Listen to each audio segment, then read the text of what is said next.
Everyone, this is Nikachu, Merfolk Master, and I am here with my brother. How are you feeling today? I'm tired. So am I. Of Mono Blue Merfolk. That's why we're playing Blue-White Merfolk today. But before we get into that, we're going to thank our sponsor, themanabase.com, your home base for everything Magic the Gathering. And I have new patrons supporting me on the Patreon. Oh, they're raising the wave that much higher. So I would love to thank Boychenko Alexander. Love to thank Saho Kawajiri. And Link Oberg. Thank you so much for supporting me on Patreon. So, we've got Michael Jax's Blue-White Merfolk list. And the situation is Michael Jax, fan and friend, thank you so much for offering me your couch at Grand Prix Las Vegas. Stayed a week in Las Vegas, saved a lot of money on hotel rooms because of that wonderful couch. He has got two beautiful cats, Decatur and Jones. Jones looks like a black hole. I mean, there's nothing more black than Jones. But anyway, we're going to play his Blue-White Merfolk list. He loves Blue-White Merfolk. A lot of people love Blue-White Merfolk. Wow, you guys are excited to see what Blue-White has to offer. Now, of course, I have not been a super fan of Blue-White Merfolk, but you know what? Things have changed. Sort of. I would say one of the bigger things that have changed is that, you know, we got Merfolk Trickster added to the deck. How can we change things? How does that card maybe change our perspective of playing Blue-White? So, let's talk a little bit about... Okay, we'll talk about the deck and get to the mana base. Now, his original list actually was like 4 Spell Pierce, 4 Harbinger of the Tides, but I didn't want to run into the same situation as with our last list, where we didn't have enough things to do with 1 mana on turn 1. And although Path to Exile is not exactly the thing I want to do on turn 1, it is an option. Like, I mean, if I see a hollow one in front of me, I'm going to Path to Exile that damn thing.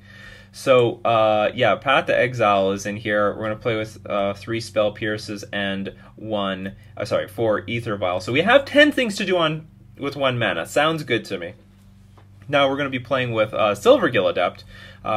These are all normal regulars. 2 Harbinger of the Tides. Don't need to have too much spot removal. We already have the 3 Path to Exiles to interact with creatures, Merfolk Tricksters, even the Flickerwisp, which we'll get into later. So we're just going to run 2 Harbinger of the Tides. We've got our normal Lord set, Merfolk Trickster, but look at what we have here. We're going to try to run Flickerwisp. Now, Flickerwisp is a very interesting creature. First off, it's evasive. It's probably it is the strongest card in Death and Taxes, in my opinion. I mean, we could get Jason the Splicer to Samard to elaborate a little bit more on it, but like this thing can do anything. This is the reason why, like, Death and Taxes lists don't even care about Ensnaring Bridge. They're just going to blink it for a turn and attack in for the win. So we have that synergy for us. So we have our main deck answer to an Ensnaring Bridge and post-board Ensnaring Bridges.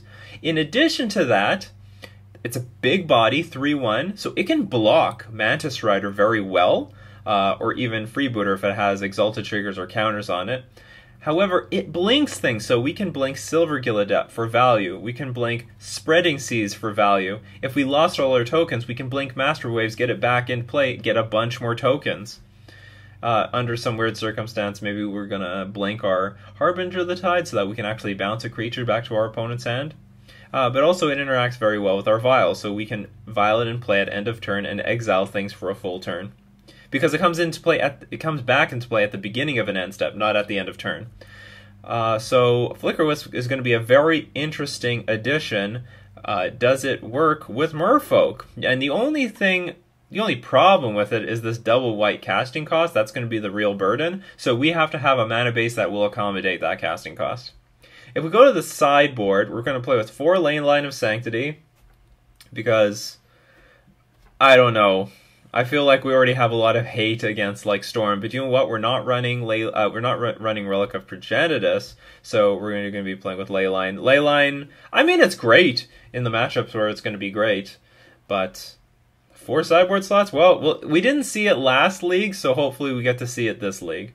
Now we get into like one of my favorite cards, Ghostly Prison, and I'm hoping that this is going to be a reason to play blue-white Merfolk. I've had great results with Ghostly Prison in the past. Is it going to be just as good today? Like, if you're up against aggro decks with a lot of big creatures, for example, Hollow One, then this is going to hurt them a lot, like big time, because they can only attack with one creature a turn unless they have like a ton of mana. Same thing goes with Dredge. Same thing goes with humans. So you can slow your opponent down quite a bit with something like this. So you go on the attack, and they can't attack back because they have to pay 2. So it's going to be interesting to see how this card works out. Rest in Peace, obviously a normal card. And then just one of fun ofs. Celestial Purge is a white and a colorless, exile target, black or red permanent.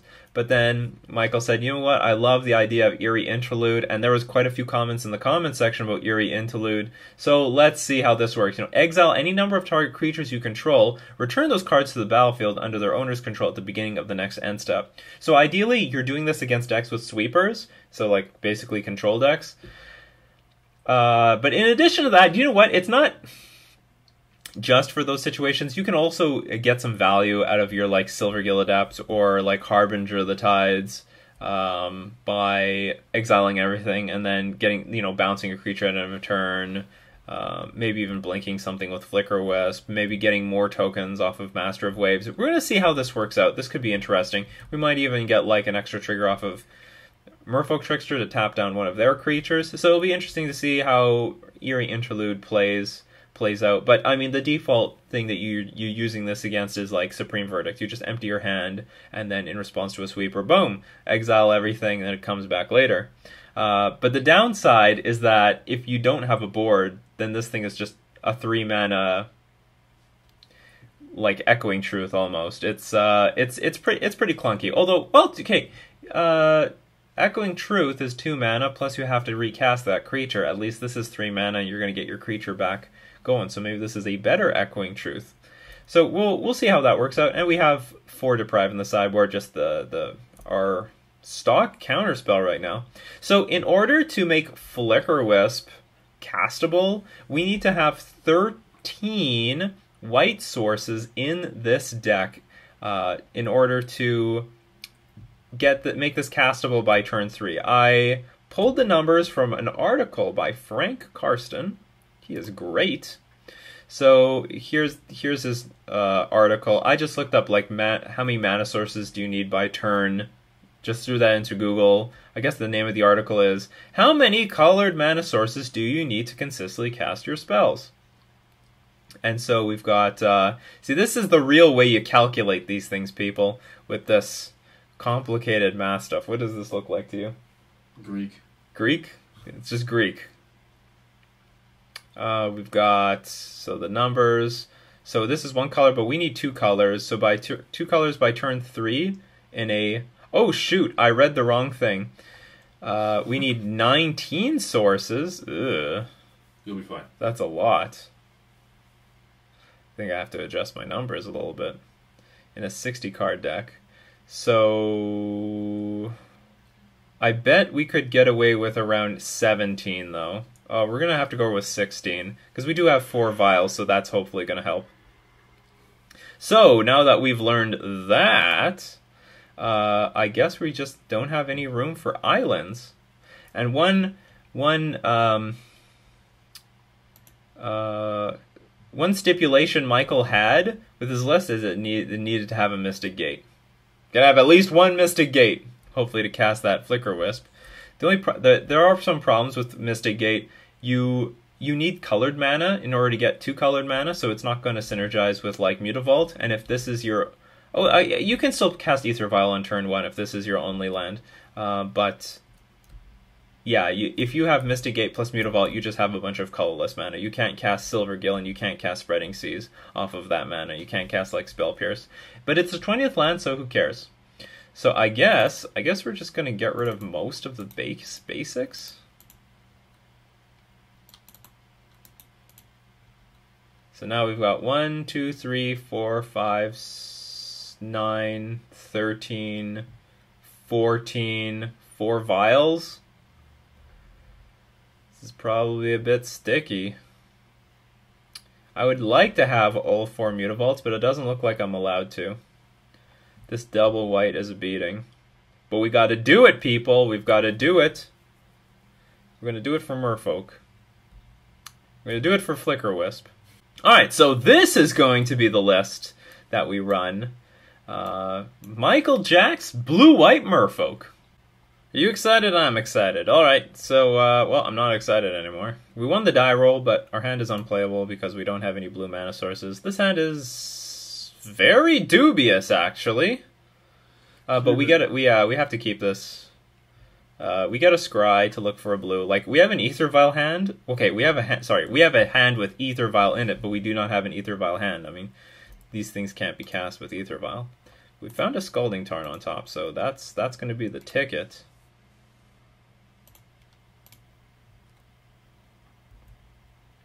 We're going to get that Flickerwisp. We're going to play the Spreading Seas. We're going to flick that Spreading Seas. Hopefully we're up against Tron. So we're up against either Living End or Grixis Death Shadow. And it looks like it's Grixis Death Shadow. They're going to Thoughtseize us to their disappointment. I wonder if they'll take a Spreading Seas. You know, one Spreading Seas I'm sure does nothing to them. Two Spreading Seases. Lethal. That can be lethal.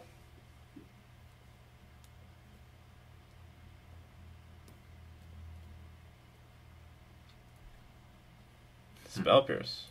What does that mean? What do you think that means? He's an idiot. He's not the legend he thinks he is. Oh, oh, the Larry Legend 19. There's quite a few white spells in our deck. Well, but only one that really matters. I'm gonna get the hollow. I'm gonna get the Hollow Fountain. I hope that comes as a surprise.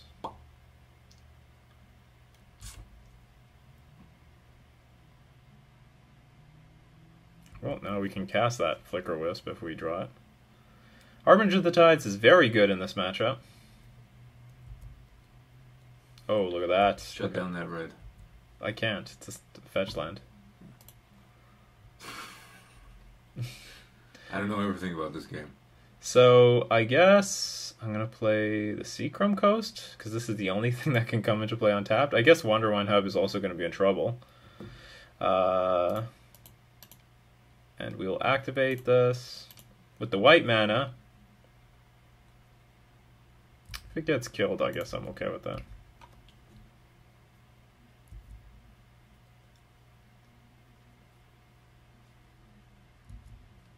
Can you shut that thing down? Not this turn.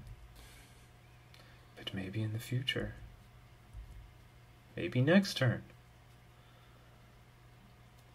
I guess you could argue me not doing that because of Gurmag Angler.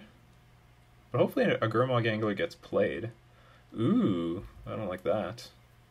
It's going to hit a Thoughtseize, I think. Yeah, so, well, they'll deal 2 damage to themselves. It's not too bad. I'll definitely play the Harbinger.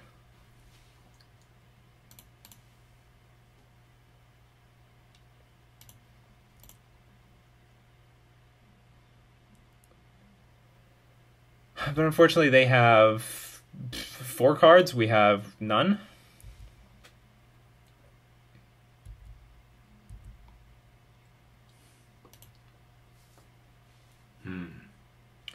This is a good card, but I think we have to save it.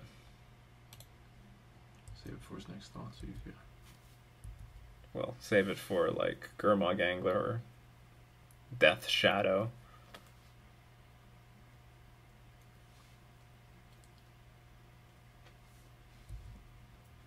Go for it.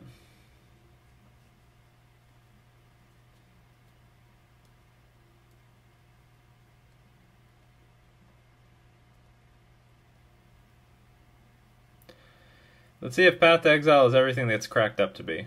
It is. I've always looked at this card as card disadvantage because you're going to exile a creature, but then they're going to get land. It's not nothing. Well, here comes Snapcaster Mage. Snapcaster Mage getting excited. Might be because they have some, yeah, play Death Shadow. Except we got the Path to Exile. Don't we? Don't we? Don't we? Oh, Ferocious? Whatever, I couldn't play around that.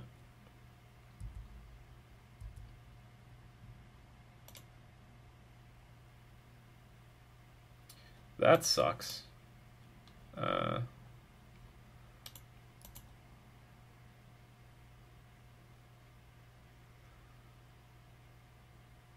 guess I'll play it, but I don't know if it's worth more in my hand as a bluff or worth more as a card on the table. But given that this game could go on for like 3 more turns, so we have to save ourselves some life, because this Death Shadow is going to become a 7/7.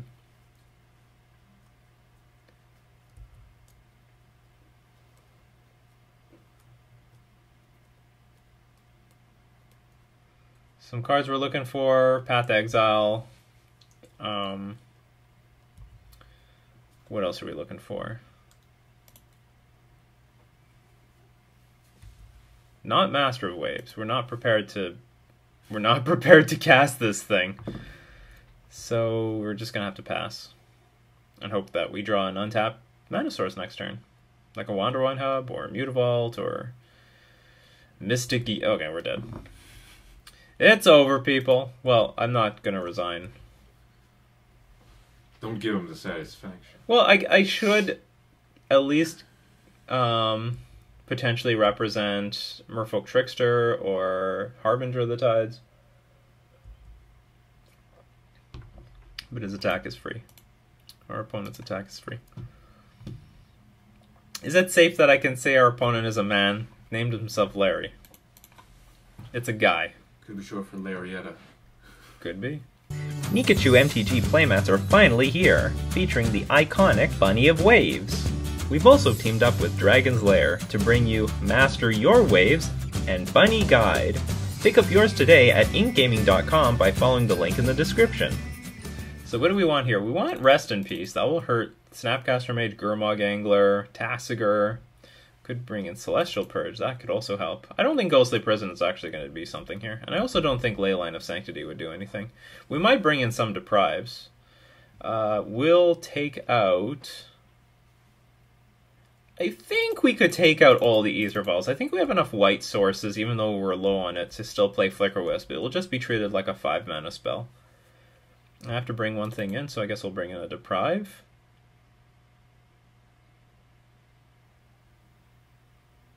Yeah, I don't think I want Leyline. Stops Inquisition and Thoughtseize, but I think that's about it. Well, no, I guess I stop also Lightning Bolt to me, to my face. Still not enough for me. We're running this.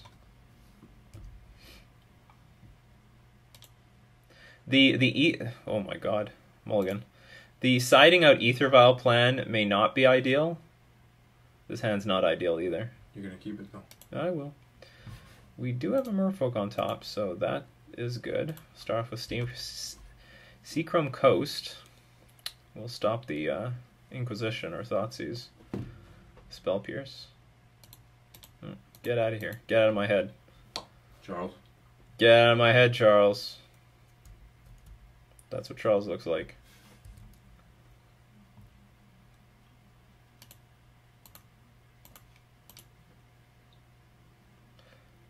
Or do I just want to play a Master of the Pearl Trident? Maybe I play this.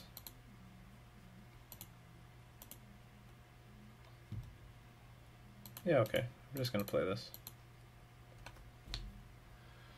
I sort of want to shut down the red mana source if I get an opportunity to. Oh, a Street Wraith.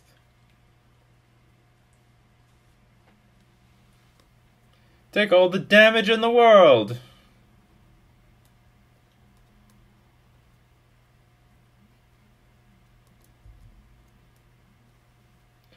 Well, that is a bit foolish. That's interesting. They're going to Serum Visions without having fetched. Because now if they fetch, they put 2 cards on the bottom of their library. So now when they fetch, their garbage cards go back to the top of their library. Is the dealie. The idea is, if you're going to scry, you should fetch first. And if there are good cards on top, then you don't have to automatically fetch if you don't want to. Yeah, we're just gonna pass. We're gonna wait for that red source.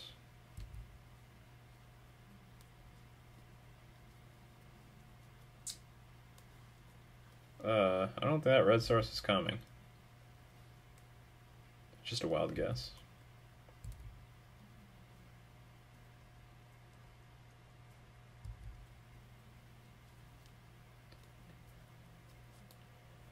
Ooh, a Death Shadow.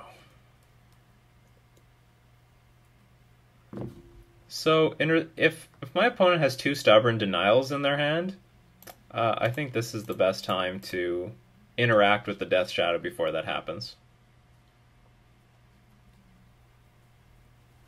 Oh, it's gone. There's the red mana. We're going to get it. Oh boy. That's a problem. But fortunately, Stubborn Denial can't do very much about that.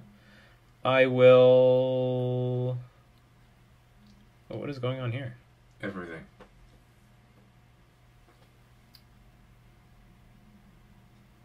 Oh, there's Gurmag Angler. Okay.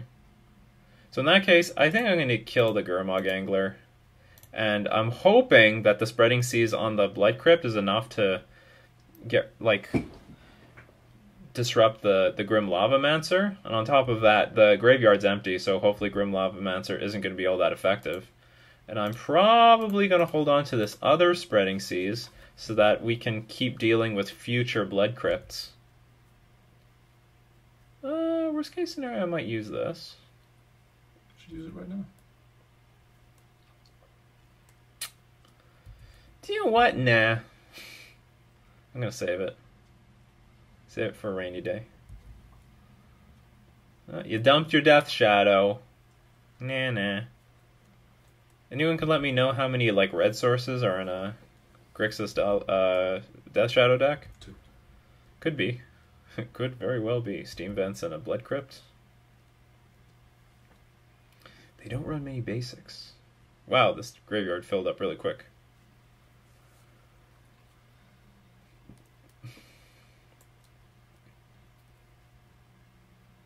Another Gurmag Angler? Okie dokie. So, if they have Stubborn Denial, it just gets hard countered anyway, so I might as well do this anyway right now. They've got 5 power on the board. Find your swamp. Yeah, there's the swamp. Ooh, Merfolk Trickster. Wait, pass. Still gonna wait for that red mana to get cracked. Yo, you'll crack your red mana. Bitch. Let's see, maybe we'll ambush the Grim Lavamancer. Wouldn't that be something? What's with all these Thought Scours? This graveyard just can't stay empty. Okay, let's see if we can ambush Grim Lavamancer. Ambushed! Hey, so far, we're at a pretty damn healthy life total, thanks to all the white cards. I mean, we've given our opponent a bunch of lands, but, like, it's not worth anything. So we're going to get poked for 2. I mean, 1. But then we're going to Spreading Seas that last Steam Vents, and I don't know if our opponent has anything else to do. Has any of them... I don't know if they have any more red mana sources. That might be it. Goodbye Kolaghan's Command. Goodbye Grim Lavamancer. We got Merfolk. We've got Merfolk. Oh, I should have played the Seachrome Coast, because there's no way, like, Kolaghan's Command can ruin us. Oh, and maybe Liliana the Veil. There's a decent chance all the lands are in play. I don't remember how many mana sources they play, but there's a decent chance that's everything. And there's a Death Shadow. And there's another Lord of Atlantis. I could have played both on this one turn, but it wasn't stubborn as hell. We could just take a big hit. Alright, pass. Stop it. Yeah, stop it. Oh, it's probably Snapcaster Mage Fatal Push. Actually, I don't know what this is. Oh. Dismember for paying it the old-fashioned way. Well, what were you risking? Why not, like, take more damage? I guess this is still a 2-turn clock. What do you care? So we need Harbinger of the Tides. Or Merfolk Tricks. Well, who cares? Harbinger of the Tides arrived. Yeah, we're just going to cast this Harbinger of the Tides. Followed up with a Lord of Atlantis.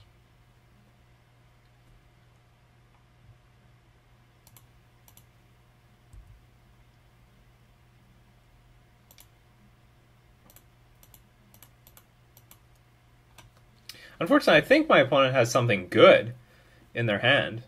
Maybe not, but you got the total 5. And there it is, the Death Shadow. Yeah, but he's got summoning sickness, so it doesn't matter.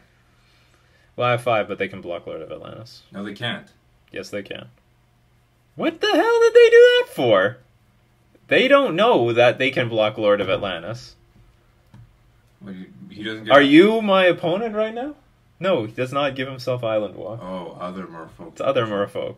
What was coming next turn? Garbage. More Oh, that would have been good. That might have done it for us. Maybe you didn't know. Obviously. I didn't know. Yeah, you didn't know. Hey, my brother did. The Spreading Seas actually ended up helping. I mean, it's not useless. It adds devotion for Master of Waves. Sometimes it chokes them on mana. It actually helped quite a bit in that game. Is it better than, like, say, Deprive? Yeah, whatever. We'll keep in the Spreading Seas. Maybe we should actually bring in, like, 1 Ether Vial just for the draw. Forget it. Running this as it is. It was great. The white cards worked that game. They did. Did their thing. It did their thing. Come on, rest in peace. I want it to do that thing. The thing where they have no graveyard.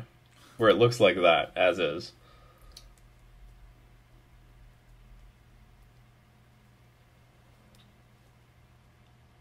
Yeah, but they weren't bad. We had no creatures in play. We had nothing. So the only thing we could do, we couldn't tempo them out. So the only thing we could do was just outright kill them. And you know what? If those were dismembers, our life total would have been like super low, and that Death Shadow would have killed us. Keep this. This hand sucks. I'd keep it. But well, I'm gonna keep it, but it's not good. It's not that great. We need to draw into like Merfolk and stuff. We do nothing turn 1.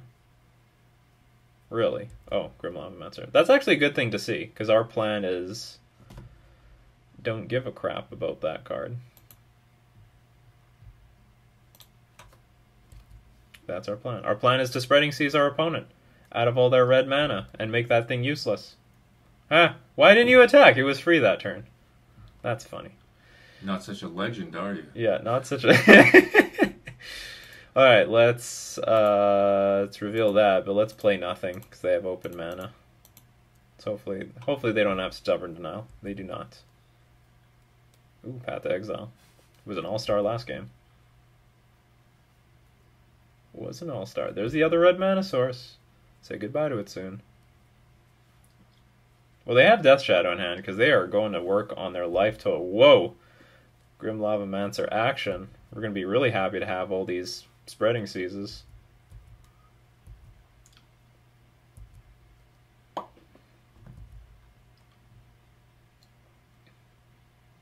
Or not. So now what do? We have a lot of 2-drops. Flickerwisp would be great. The submission has been dubbed in advance. I have... Yeah. I'm calling them today. But it's just temporary. But it will be annoying. It's super temporary. Maybe, well, they're at 14 already, though. Alright, let's Path to Exile. Sorry, let's Spreading Seas this.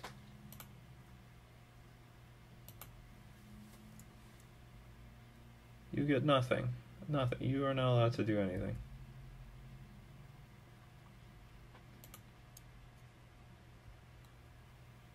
And a Master of Waves. That actually will help a lot. Oh yeah, do that all you want. You're impatient! What if I had a Harbinger of the Tides for artifacts? Oh man, these Grim Lavamancers. Relentless. Just relentless. Like, I feel like our opponent has Death Shadow.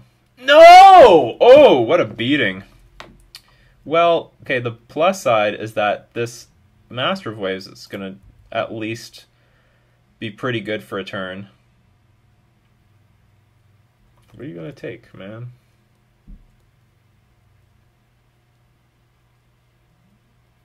He's not that smart. He might take Silver Gallon. Might try to take Mystic Gate. Look at that Expedition Mystic Gate. Not bad. Not bad at all. What? Well, you called it. See? Hey, he's a legend. Legend. He's a legend. In his own mind. Jeez, this guy's a fool. Okay, so we're going to play Flickerwisp on this Ratchet Bomb. Oh, do you know what? It's not going to be that big. It's not going to be that high impact. Because they're going to bring it back into play and then they can tick it up. So it's just stalling a turn, essentially.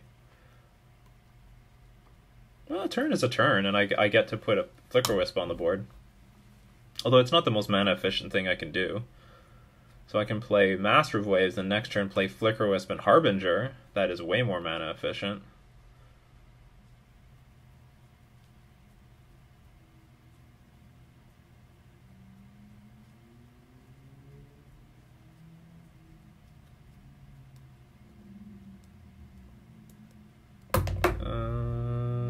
Yeah, Blink comes back.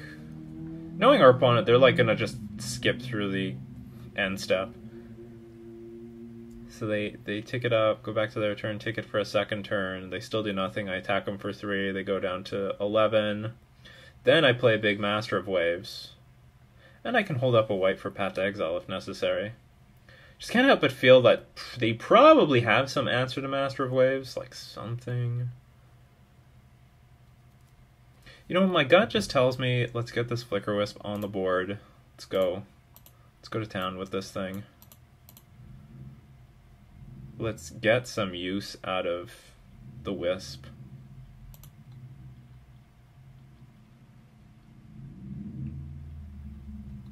Whatever makes his life more difficult.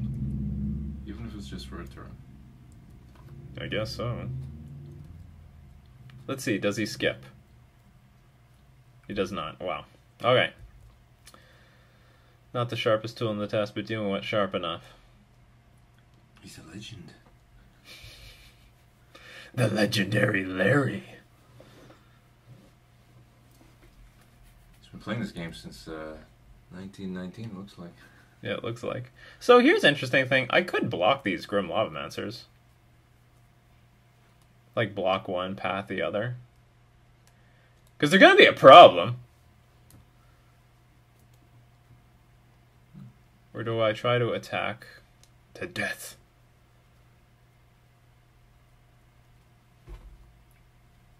Whatever. Okay, we're just going to take it. We're going to take it. Let's just take it. I'm going to try to attack them. I'm going to be the attacker. I'm not afraid of no ghost.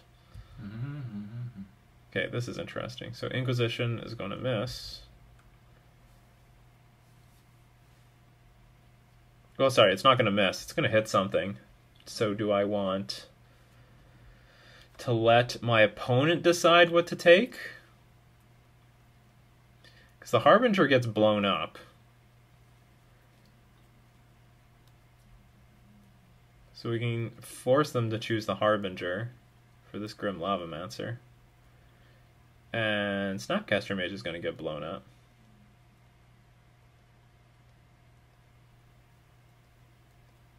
And I think they can only find an island, which doesn't really help them if I Path to Exile one of these Grim Lavamancers. Do you know what? We're just going to let it resolve. If they take Harbinger of the Tides, fine. If they take Path to Exile, I think that's fine too. Then I have Harbinger for maybe a future. something. Oh, that's awful. Okay, so we're going to play Mystic Gate, because that's the card that they know about.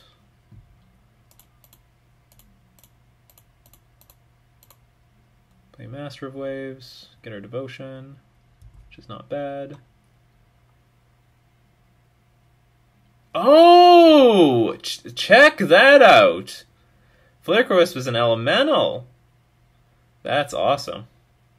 Gonna get in for the real beats then. For each elemental you control. Not bad. Because Master Waves gets +1/+1 to all elementals. Turns out this is an elemental. What is an elemental? You know, look at all the elementals in Magic. They don't make any sense. This is an elemental? It's a damn flying spider of some sort. I think it looks like a moth or something. A moth? A really weird moth. I guess so. Flickerwisp. What is a Flickerwisp? What's a wisp? Like a small tuft of something. I think a wisp of hair. How is it 3?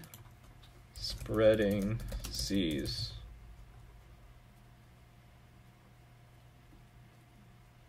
Our opponent probably thinks, like, MTGO is cheating.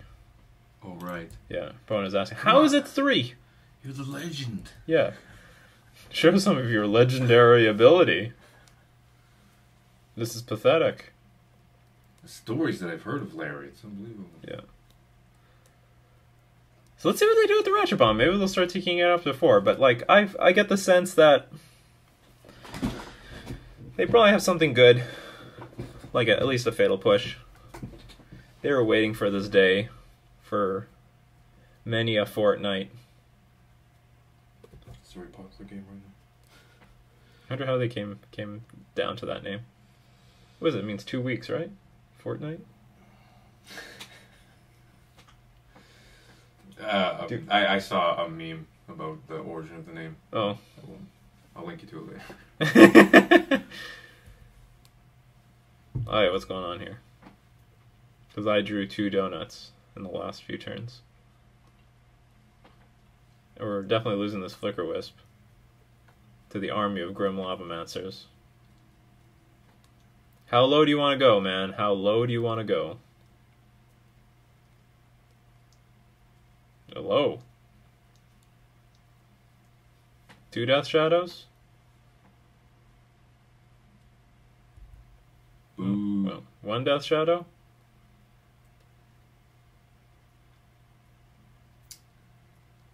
Snapcaster, Fatal Push. Okay.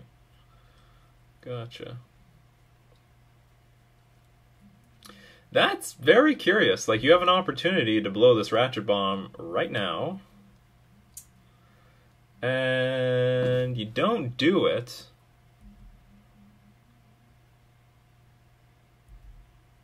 I think I'm going to Path to Exile a Grim Lavamancer now. Because this is unblockable damage. At any moment. Even though they don't have many things in the graveyard, I'm going to start using Mutavault to block Snapcaster Mages. Well, depending. Maybe our opponent... Maybe I'll draw Lord of Atlantis and I'll just want to attack. Maybe I'll draw just Lord of Atlantis and I'll want to attack. Because if they ever want to unlock the Grim Lavamancer, then they have to blow up the Snapcaster Mages. That's just the way of things.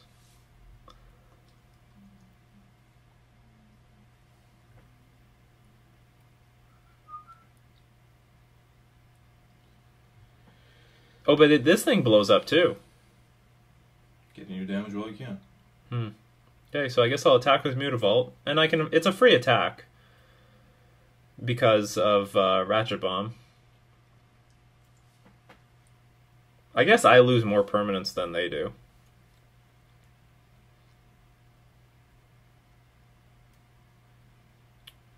I don't know what my opponent's thinking, but I hope that they are considering blowing up their Ratchet Bomb. Okay. So if they blow Ratchet Bomb, then there's no Snapcaster Mage to block. This sort of forces the issue with Ratchet Bomb. Maybe that's not a good thing, but we'll see what happens. Uh-oh, that feels very scary. I won't play Misty Rainforest because I have no intention of cracking that at all.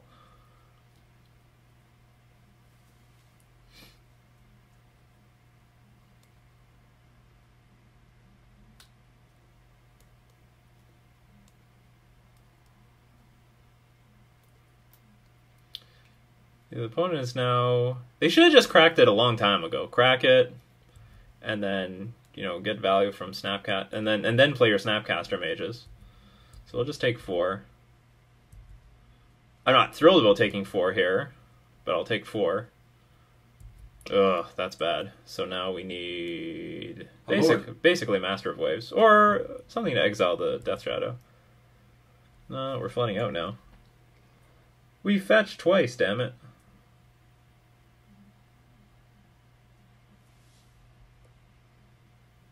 Now we cannot attack with the Mutavault. Well, you could. We pass. That was a good draw. I wish I could draw as good as that.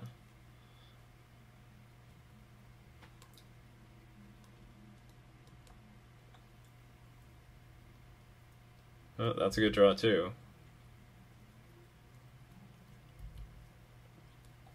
So we need to... The opponent's playing so weird.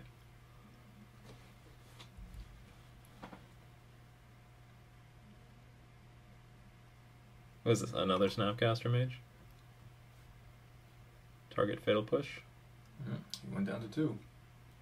Oh well, because I'm dead. Alright. That's it. Well, unfortunately, that was... Really so the close. white cards did not help enough, but it might have... This game might have really just come down to flooding. Although, we cannot discount the possibility that Path to Exile was a liability, because it gave our opponent more mana. I don't know if they needed that much more mana, because they were sort of locked out with Steam Vents. And I guess they just didn't use Ratchet Bomb, because even though they had 2 Grim Lavamancers on the board... Well, they had 2 Grim... We got rid of one of those Grim Lavamancers. This was the only red mana they had. So they had... The way their hand... I'm just saying, the way their hand turned out, they didn't even need to blow up the Ratchet Bomb, which was super convenient for them. So we Spreading Seas the red sources, and... Didn't matter. Didn't draw Kolaghan's Command or Lightning Bolt. Maybe to our advantage. So I think if we drew a little bit better, we could compete, but we drew, I don't know, three donuts in a row when they drew, 3 bombs in a row. So that was round 1. Let's go to round 2. So we won the die roll, but we have the 1 lander with Mystic Gate. That is not going to do it. I'm going to mulligan this. We got the 1 lander that can't cast anything. So we're going to mulligan this too. Mind you, we can't blame Blue-White Merfolk for any of these hands. Well, we can keep this. Ship this to the bottom. Well, this is going to reveal our deck. But we don't need to reveal a card from it, from our hand. Well, that's a nightmare. So we mulligan to 5 on the play, and our opponent on the draw has Thoughtseize. The good news is that our hand at least is dense. It's still dense, but we need to draw a land to make it do something. Looks like we're up against Mardu... I thought... Yeah, we're up against Mardu Pyromancer. Faithless Looting, Thoughtseize. These are those sort of cards. Lingering Souls in the Graveyard. Nothing.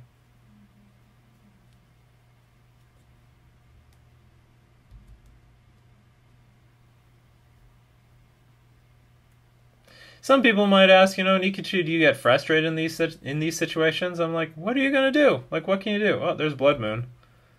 Yeah, that's a card. That's actually a reason why we do not play Blue-White Merfolk. But you know what? We can still rip an island off the top of our deck. One of our 2 islands. So that we can play our Silvergill Adept. Oh no, so that we can play our Spreading Seas on our Wanderwine Hub. That's what we want to do. I think our opponent forgot to play Lingering Souls last turn. They're like, oh, this game's in the bag. Oh yeah, that's a young Pyromancer.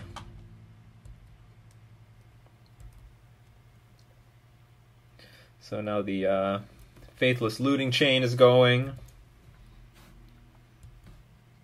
We can get back into this. So it requires drawing an island, Spreading Seizing the Wanderwine Hub, and then drawing into enough mountains to Looks like Wander One to Hub doesn't even matter. Drawing into enough mountains to start casting Master of Waves into Master of Waves.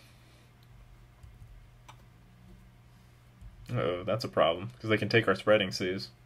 The best card to take is Spreading Seas here. Our opponent saw the line.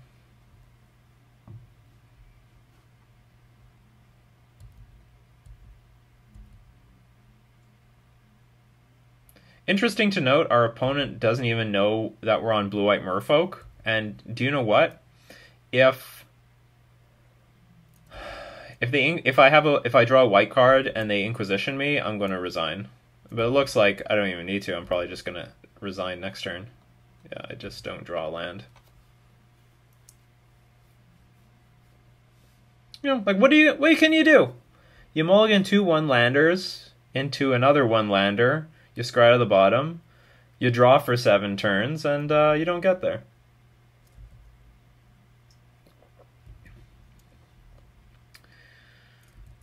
And the Young Pyromancer deck is just playing with itself. Another Blood Moon. Just to rub it in. Non-basic lands or mountains. Change my mind.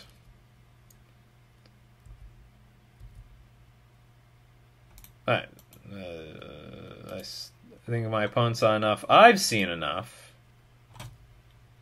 Okay, so Rest in Peace is going to be great. We can't... Well, we can sort of play around Blood Moon. Let's see, maybe we want some Leyline of Sanctities here. Maybe some Celestial Purges. Okay, we definitely have to... Even though that this is a deck that does not run... Even though this is an attrition-based deck, we need to keep Ether Vial in it because we need something to play around the other cards. So Leyline of Sanctity will prevent some modes on Collective Brutality. It will prevent Inquisition and Thoughtseize.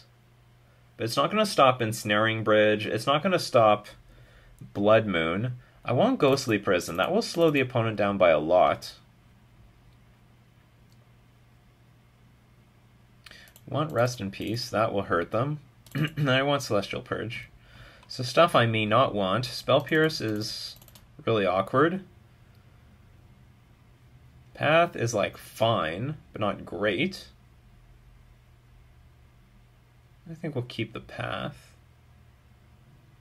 I'll take out a few lands. Not too many. We'll take out the Mutavaults. No. Okay. Just gonna go to 18. And we'll take out 1 creature.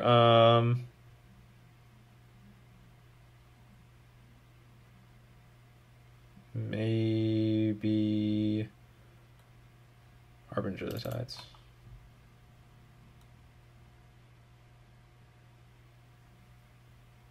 $25 creatures. All right, let's do this.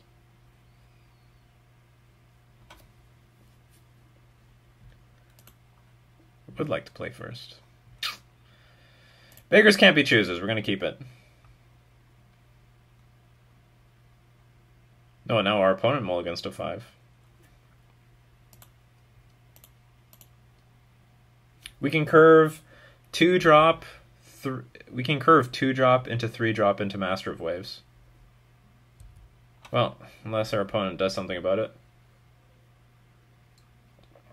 Surprise! We're a blue-white deck. Wanderwine Hub meant more than you thought. They just went straight to Master Waves. You're not playing that thing. Well, Seachrome Coast allows us to get in for damage right now. That's convenient.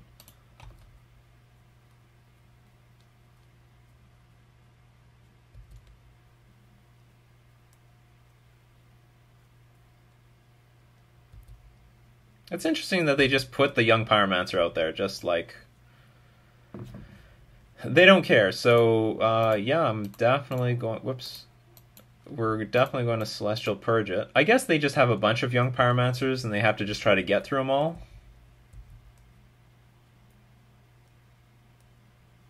or make us get through them all.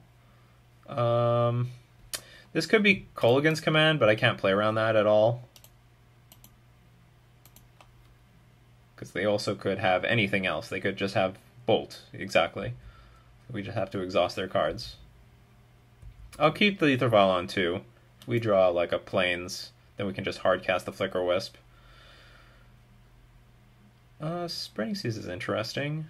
Well, Spreading Seas the Sacred Foundry. Prevents them from hard casting actual Lingering Souls. They can get another one with Bloodstained Mire, but might as well start with something. Oh, we have another Master of the Pearl Trident. That's good. Gas and getting more gas is great. Bring on the gas.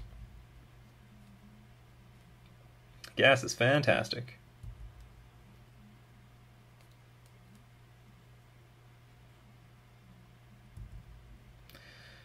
And they are...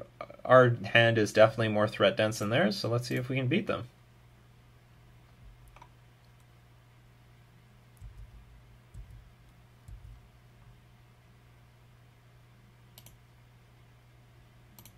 Alright, let's start attacking with Mutavault.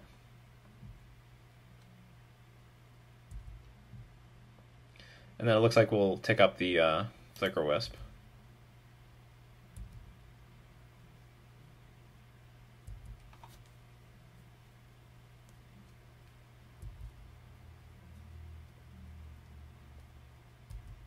Alright, our opponent is empty-handed. Don't top deck bridge, bro.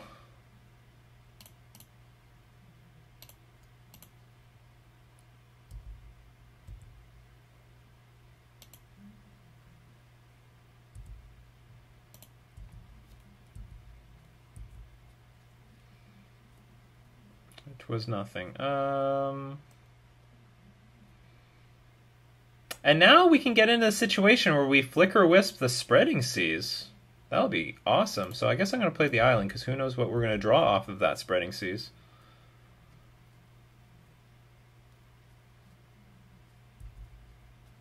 Alright.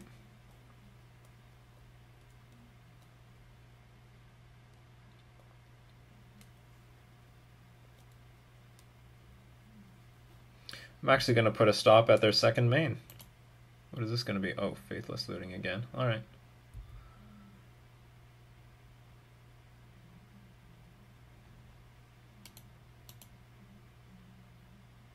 Guess I don't need to do that. Okay, so we'll flicker Spreading Seas.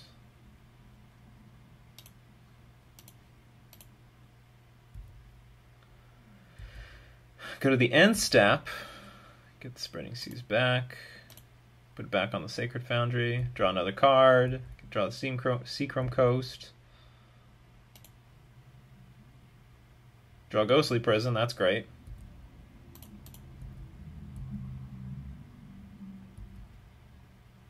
And now even if our opponent draws Ensnaring Bridge, they're doomed. Because we're just going to flicker it at end of turn. That's fine. Normally we would be scared of that, wouldn't we, people? But not today. Flickerwisp has something to say about this card.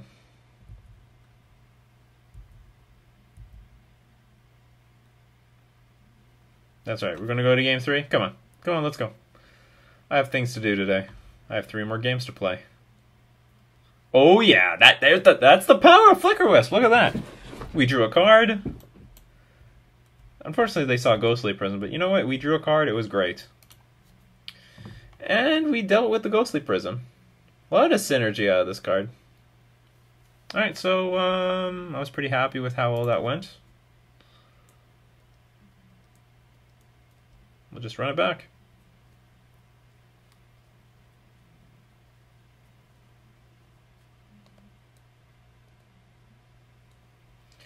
This hand's fine.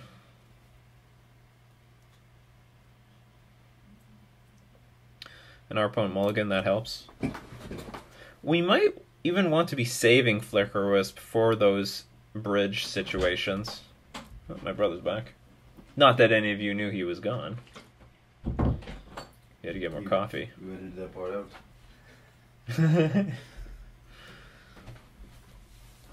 People just thought you were silent for a long time. No.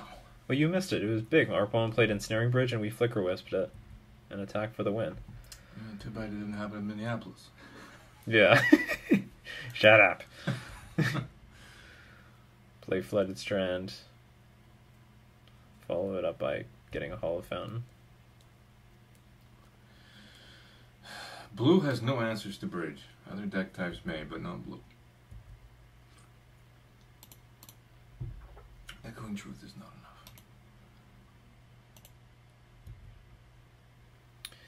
enough. Ugh. Okay, let's start spreading seizing. What's more important? I guess red, because of the Faithless looting. I think so. And Bedlam Reveler, so that makes it harder.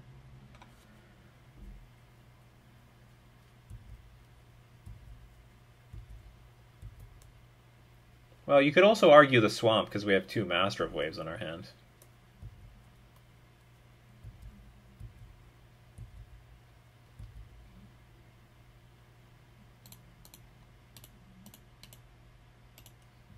Let's reveal Master of the Pearl Trident. We'll even drag you over here so I don't forget. I didn't even know you could do that. I didn't know that was something. Yeah. I'm trading. Oh, yeah. Okay, so they don't have even removal.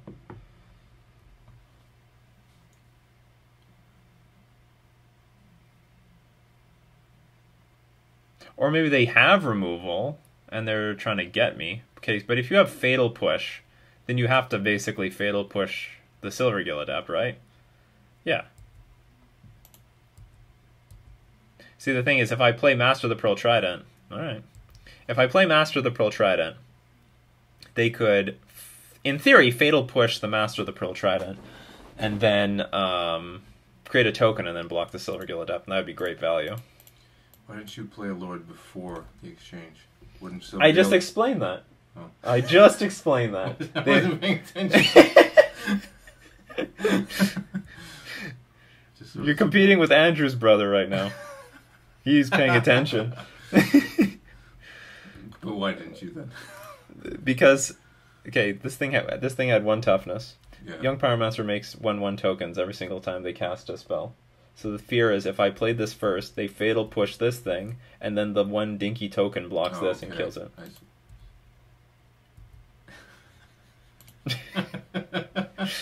I literally just explained it. But why didn't you play the Merfolk before you attacked? But why male models? Yeah, but why male models? How does it feel? How does it feel, Step? This happened to me in Game 1. How does it feel? Tell you what, it feels a lot worse in Game 3 than it does in Game 1. Am I right? Am I right, people? Are you already in the 3rd game? Oh yeah, we win the match. That's right. I was going that long. How does it feel? Draws a nice card. Draws a nice card. Yeah, that's right. That's what they do when they're pissed. So we won the die roll again. We're doing great on the die rolls. We're going to keep this. Doing amazing on the die rolls. Fortunately, our skill is not at the same par. So we'll play the Misty Rainforest, crack it for a Hollow Fountain. I have 2 Hollow Fountains in this deck. Uh-oh. Oh, is it Lantern Control? This hand sucks against Lantern Control. This hand is Bubkiss. Oh, but you know what? We're going to finally see the power of Leyline of Sanctity, that's for sure.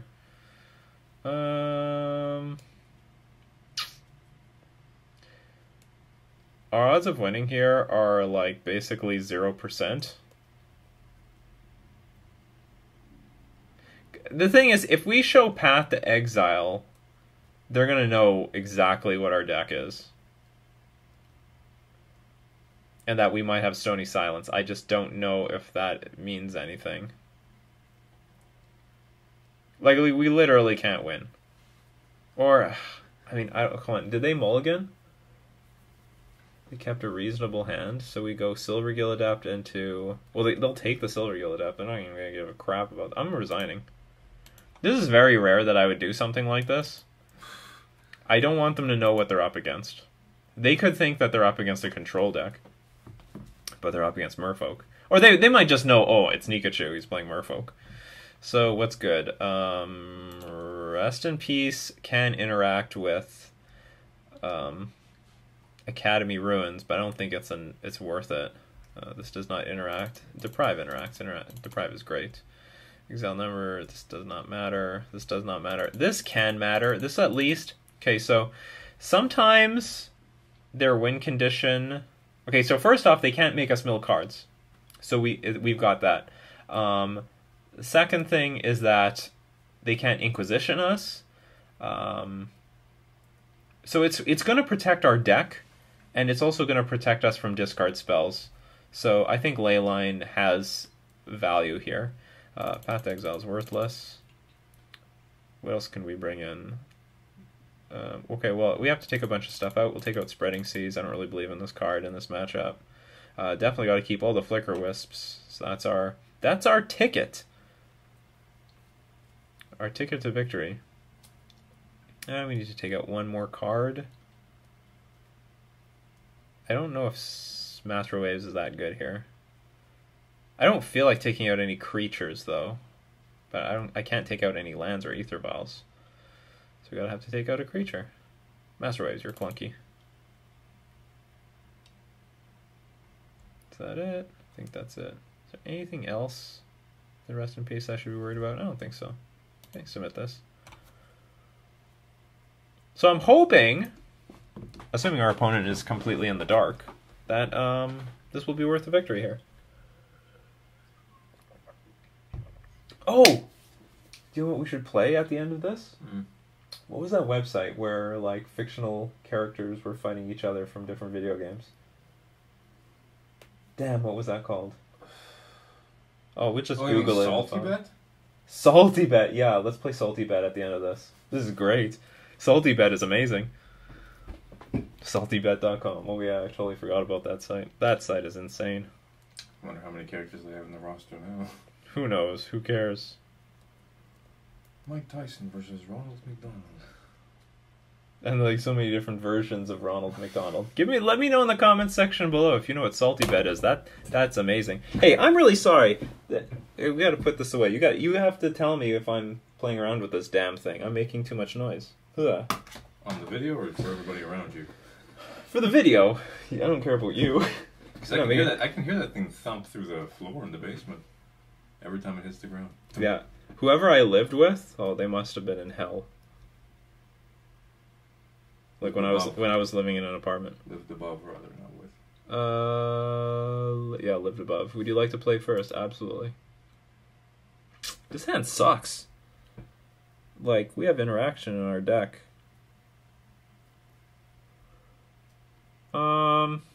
This is so bad of a matchup. I'm gonna mulligan at least once. Hand's not really. I mean, the hand's better. Sorry, no, sorry. The hand is worse than last time.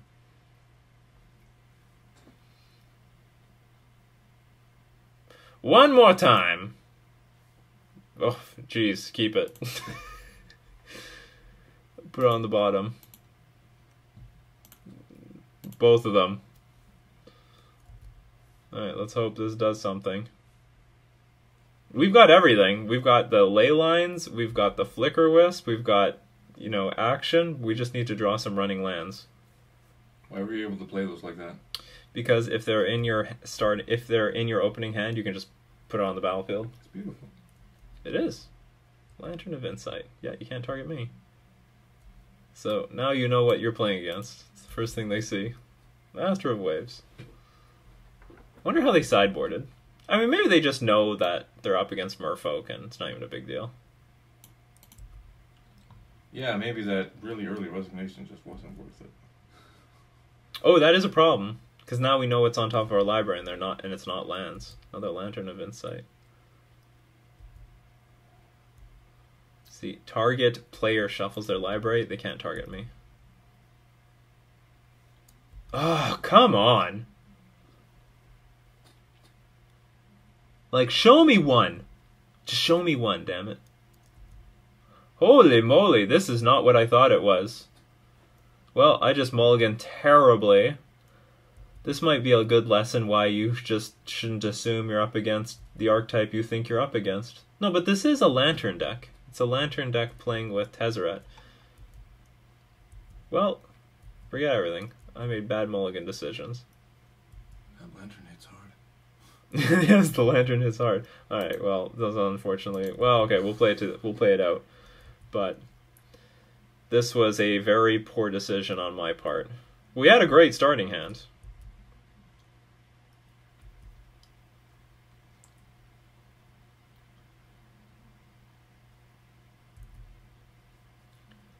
Like, in my opinion, you can't keep any reasonable hand against Lantern, because reasonable isn't going to beat Lantern. Reasonable never did beat Lantern. That's why we don't beat this deck.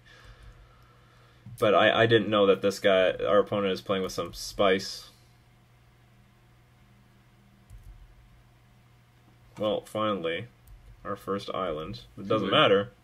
Damn artifact gonna beat our head in. And we took out all our everything. Hey, whatever. Okay. Moving on to round 4. Well, we won the die roll for the billionth time.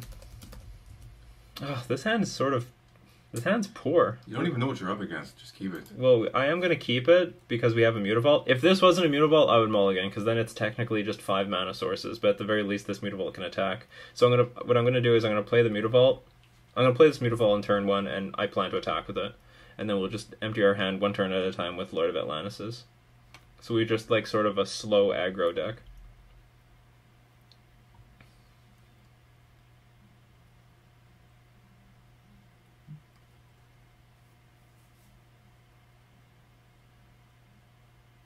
It's too bad that we were up against that Lantern deck. You know what? I guess I should have played that game 1 out, because, like, let's say our opponent plays Ensnaring Bridge. Who cares? We do have Flickerwisp in our deck. Hindsight is always 20. Yeah. Like, I was playing as if I had no outs in game 1. I had outs in game 1. I mean, the match was definitely, like, against us, but I didn't give ourselves a chance. Okay, we're not going to do that anymore. We're going to play out all the games, no matter what. And who knows, me resigning might have just induced our opponent to, like, look me up online. And then find out, oh, this guy only plays Merfolk.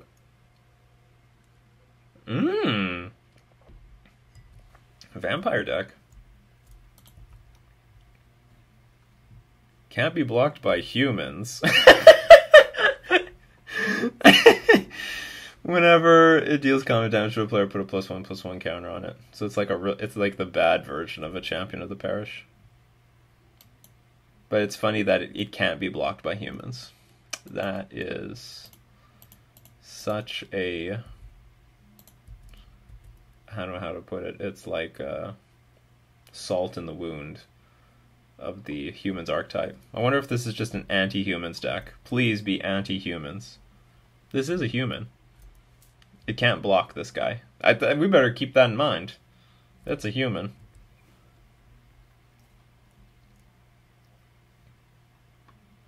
I got Curse Catcher. No fear.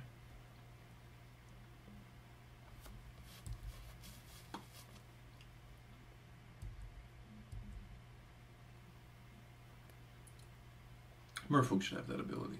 Every attack they get +1/+1. Bloodthirst 2? Menace? I forget how Bloodthirst works. If an opponent was dealt damage this turn, this creature comes into play with 2 counters on it, and has Menace. Okay. Could be worse. I think we're just going to attack into that guy. Or maybe I just put more creatures on the board. Soul Fountains are going to deal some damage to me, though.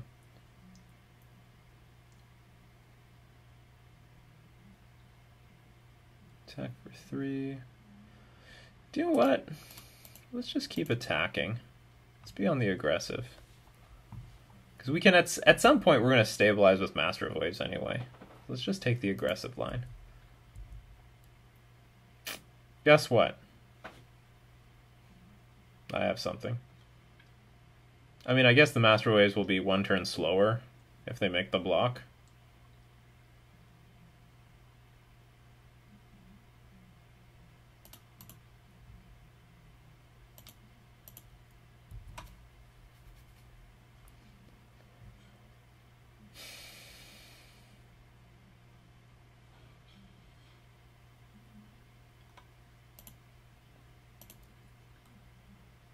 This could be a Blood Moon deck for all I know. What is with this draft chaff going on here? Why is this a thing? 3 damage to any target. Proliferate. What? Were you gonna give it a counter? That's hilarious. This actually helps me. We're gonna tick it up and put. That's interesting though. That could, in theory, screw me. It was an interesting gamble. It's very cute. Do you have to? You choose any number. Oh no. Oh, but.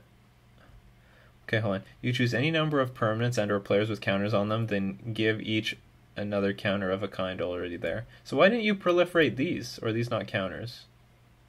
That's a counter. It's also a counter. You choose any number of permanents and/or players with counters on them. I think our opponent miscollected or something. They forgot to give their own creatures counters, and they would have dealt me 7 damage here. So they ticked up your Aether Ball? Yes. Which is funny. So we're going to ambush them hard by playing Master of Waves. Can't wait to do that. It's going to be great. Ooh, a Spreading Seas. Oh, I guess this was inaccurate. I should play Spreading Seas first, then draw a card, because if it's a basic island, or even this.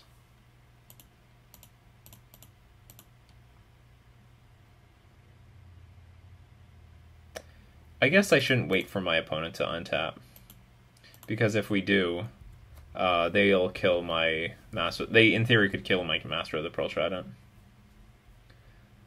The Master has arrived. Shout out to Coca-Cola. Well, of what's left of it. Yeah, we win. The Master arrived. That's all we can say about it. The Master arrived. So what do we do? Okay, well, exile target black or red permanent. I'm in. Do they use the graveyard? Probably. Ghostly Prison's probably going to be good. So what do we not want? In super aggro decks, like Spreading Seas is just not worth very much, especially on the draw. But Spell Pierce might be worth less. Oh, no. They had that clunky 3-mana spell. They might have even more... but I don't know. Spell Pierce is a potential massive liability. Goodbye.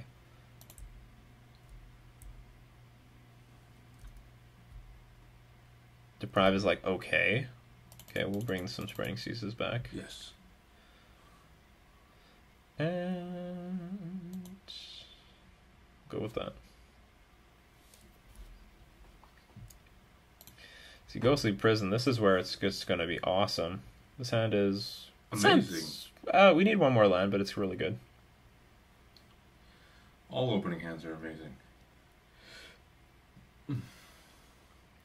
Good luck, have fun. As Rodney Top 8 Thompson knows, I don't play for fun. I play for keeps. It's a good thing they don't have the anti-card anymore. While we're waiting, yeah.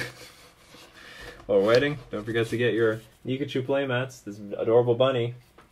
They came out pretty good. They came out pretty good. I think the pants could have been a little bit lighter, but whatever.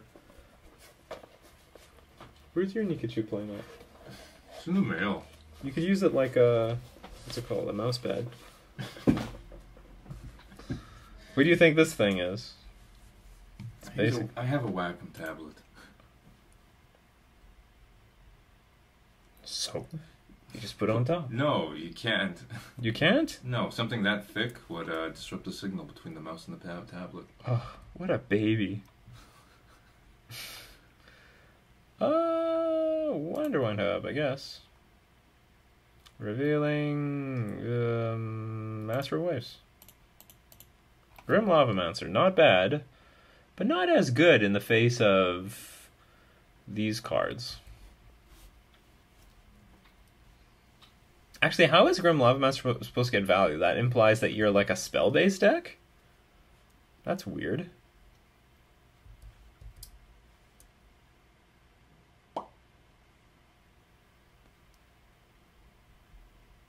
Like, I assume you're a creature-based deck.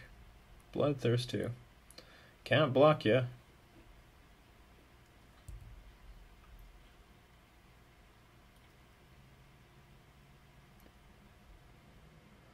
So our entire hand can interact really well with this stuff.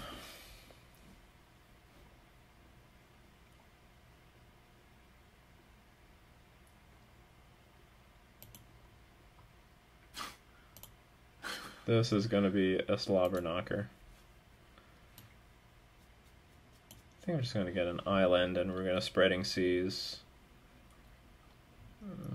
Hopefully to slow our opponent down, but after this turn I can hold up both Harbinger of the Tides and Merfolk Trickster, and maybe we can even just run out into lands. Maybe we're just going to hit our opponent everywhere, just bounce all the stuff, blow the stuff up, Spreading Seas them out of the game. What is this? Chandra's Phoenix? Hey, things got critical really fast. Whenever an opponent is dealt damage by an instant, you can return it from the graveyard to your hand. Okay. You're gonna bounce that? Oh, you can't. I will soon. So I'm gonna take 6 damage. Before attack. That's pretty critical.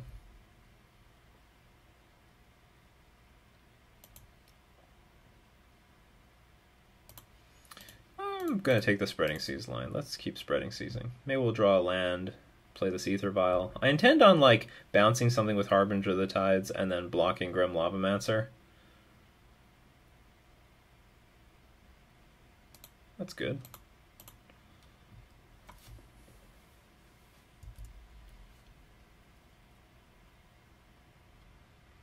Well, now's your chance. I'm gonna do it during combat.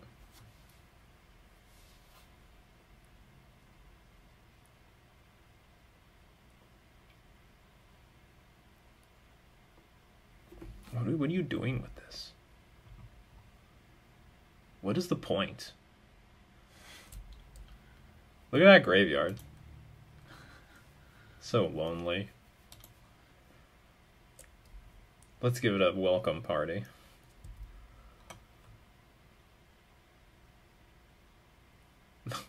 Why? Why would you do that?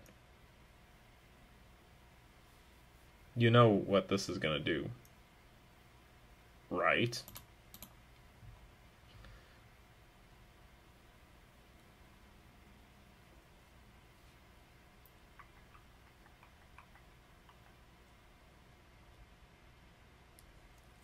That's interesting. Is this gonna screw this up? You may put a creature card in equals the number of charge counters on. This could be interesting. So if you just take this one thing up, I can't put anything in play. And what, I'm going to get hoofed for an additional 7? Sorry, 6? I'll go down to 3. Ooh! That's pretty good. But then I'm going to get Master of Waves in play really quickly. That's also good. But then I'm going to be vulnerable to I don't know, some one burn spell. So I guess they have to have more of these things.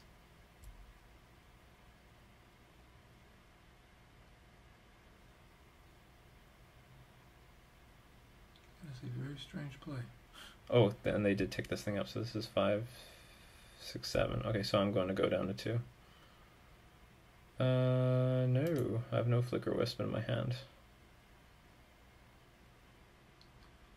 Probably feels pretty smart right now. I think that's a cool play. That's cool.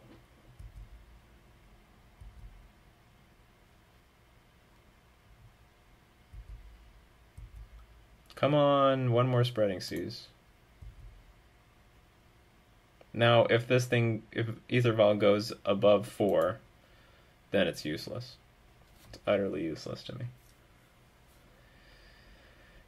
So we need to keep Merfolk Trickster for the Chandra. So just in case some stupidity happens. Wouldn't you want to play Trickster for the Devotion? Do you know what? I should have done that. I'm playing it right now to play around this card, but you know what? If my opponent has this card, I die. So there is no point playing around it. So that was a slight misstep by me. I guess I can just wait for my opponent to just do something. I have to make sure my opponent doesn't get 2 cards in their graveyard, so we got to keep Merfolk Trickstering here for victory.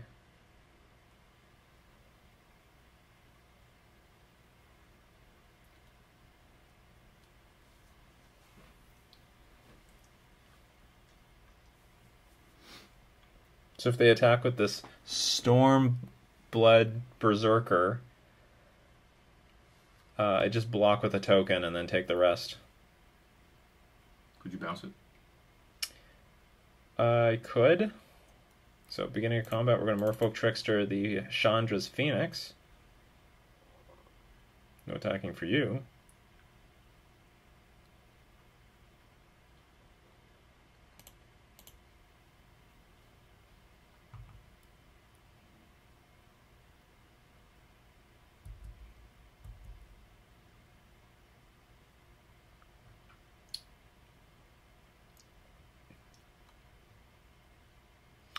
Oh no! I have to double block this thing.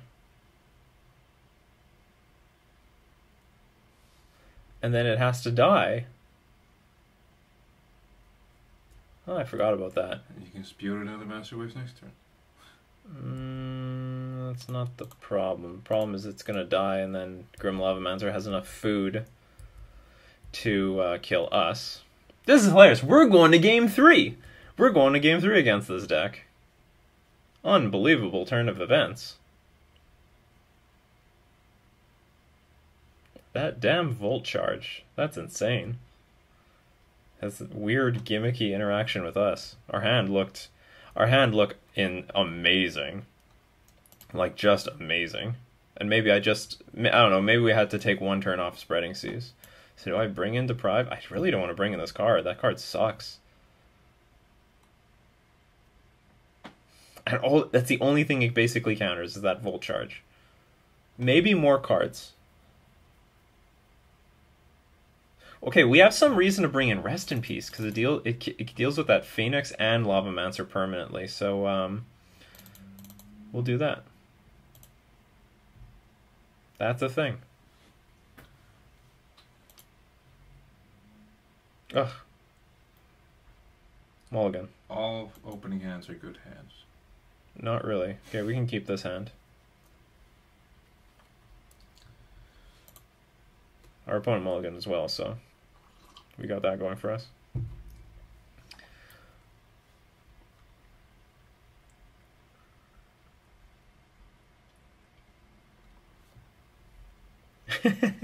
That's hilarious. Take our Ether Vial out. So at least our opponent mulligans. Flickerwisp. Do you know what? Let's put it on the bottom. We need to look for white sources in order to cast Ghostly Prison and Rest in Peace.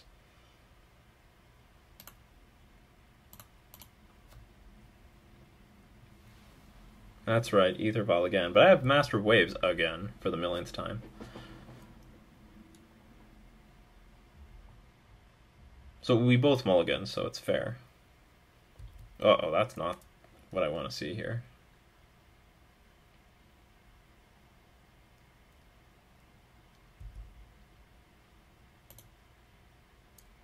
Okay, pass.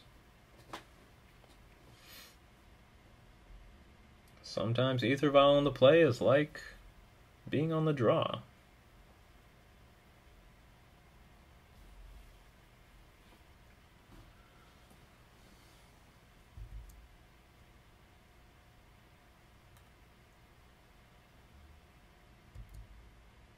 We're going to see some sort of bloodthirst creature.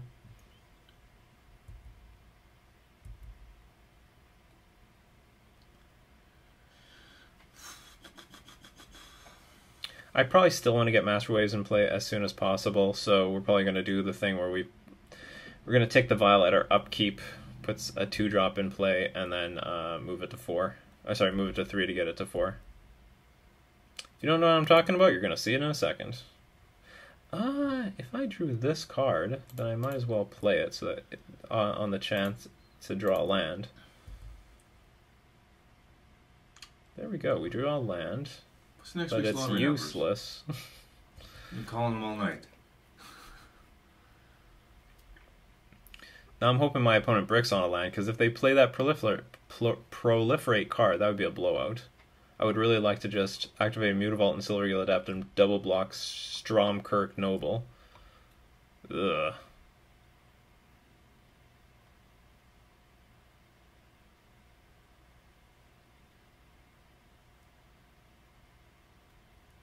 I think our opponent's best option is just shoot this thing.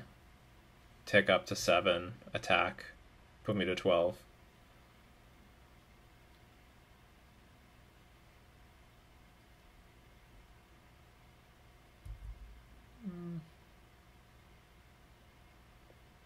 Actually, do you want... Okay, so if that burn spell exists, I think the best thing that I can do now is actually just single block with Silvergill Adept. And it sort of looks like that burn spell does exist.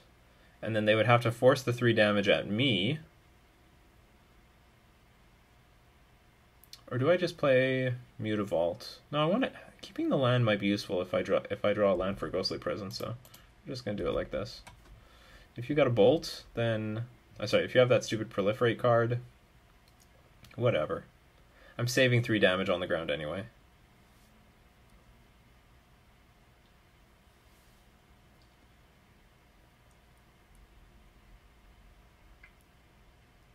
And you're going to ramp me into Master Waves, I'm sure.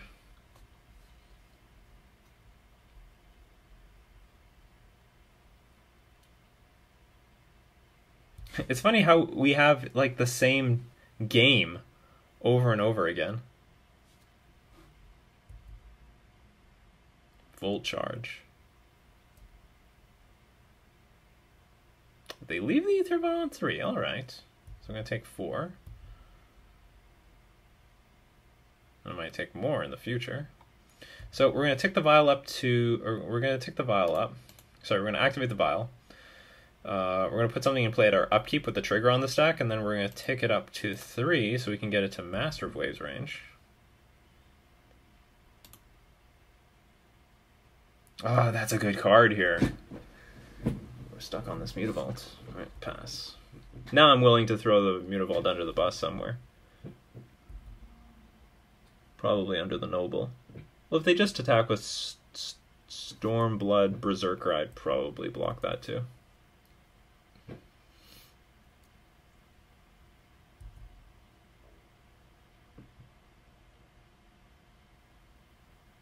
Bounce one of those things.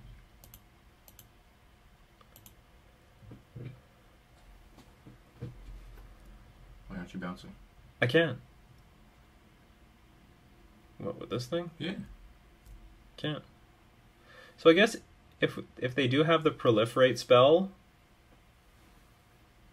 we're just gonna make them use it right now because they can mess with my Ether Vial later.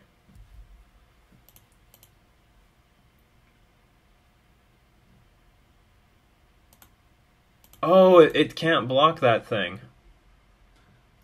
Alright, so we can block this guy. Okay, if we get blown out by a removal spell, that's fine.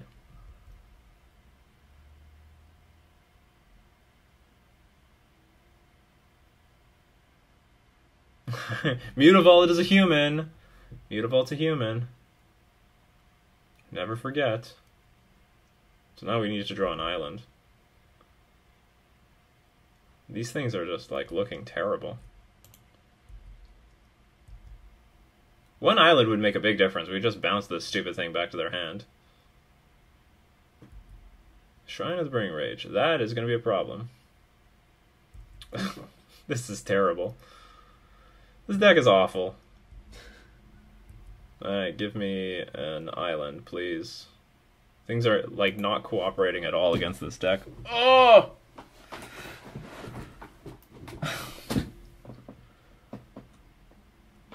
We're dead!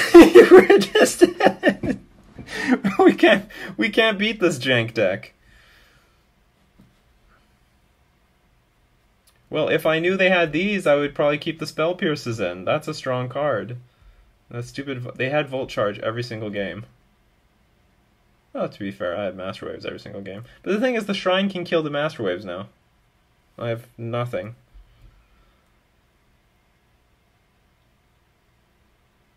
Alright, pass. Equals numbers charge counters, yeah. So, all it takes is like one of these shrines. And we're actually in a situation where... So what is this? Just like a really crappy burn deck? So crappy it's kicking your ass. Yeah, basically. Maybe only one of these Rest in Pieces should have been in the deck. I'm fine with the Rest in Peace. They had like 2 relevant cards.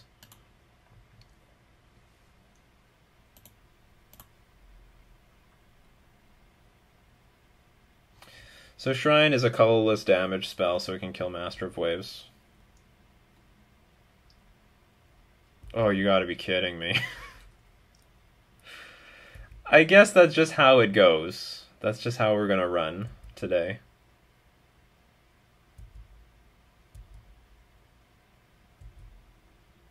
And we like can't draw the proper number of lands in order to like compete with what's going on here. Goblin Fireslinger deals 1 damage to target creature or planeswalker. This card's terrible. I don't get it. Hold on. Goblin Fireslinger deals 1 damage to target creature or planeswalker. Whatever. I'm just trying to think like if there is a better version of this card, and maybe there isn't.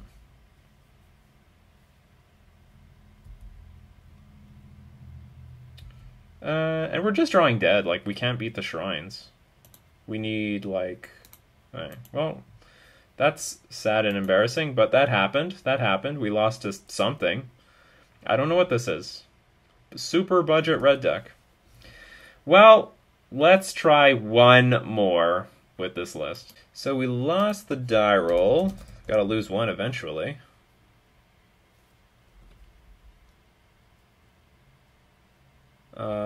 One lander on the draw. Pretty... Great.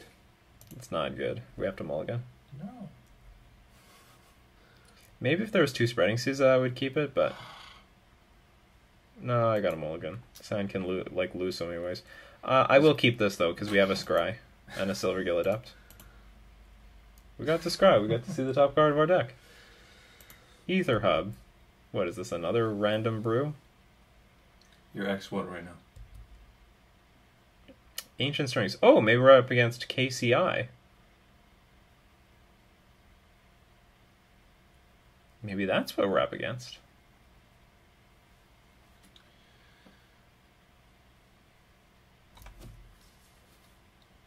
Mox Opal.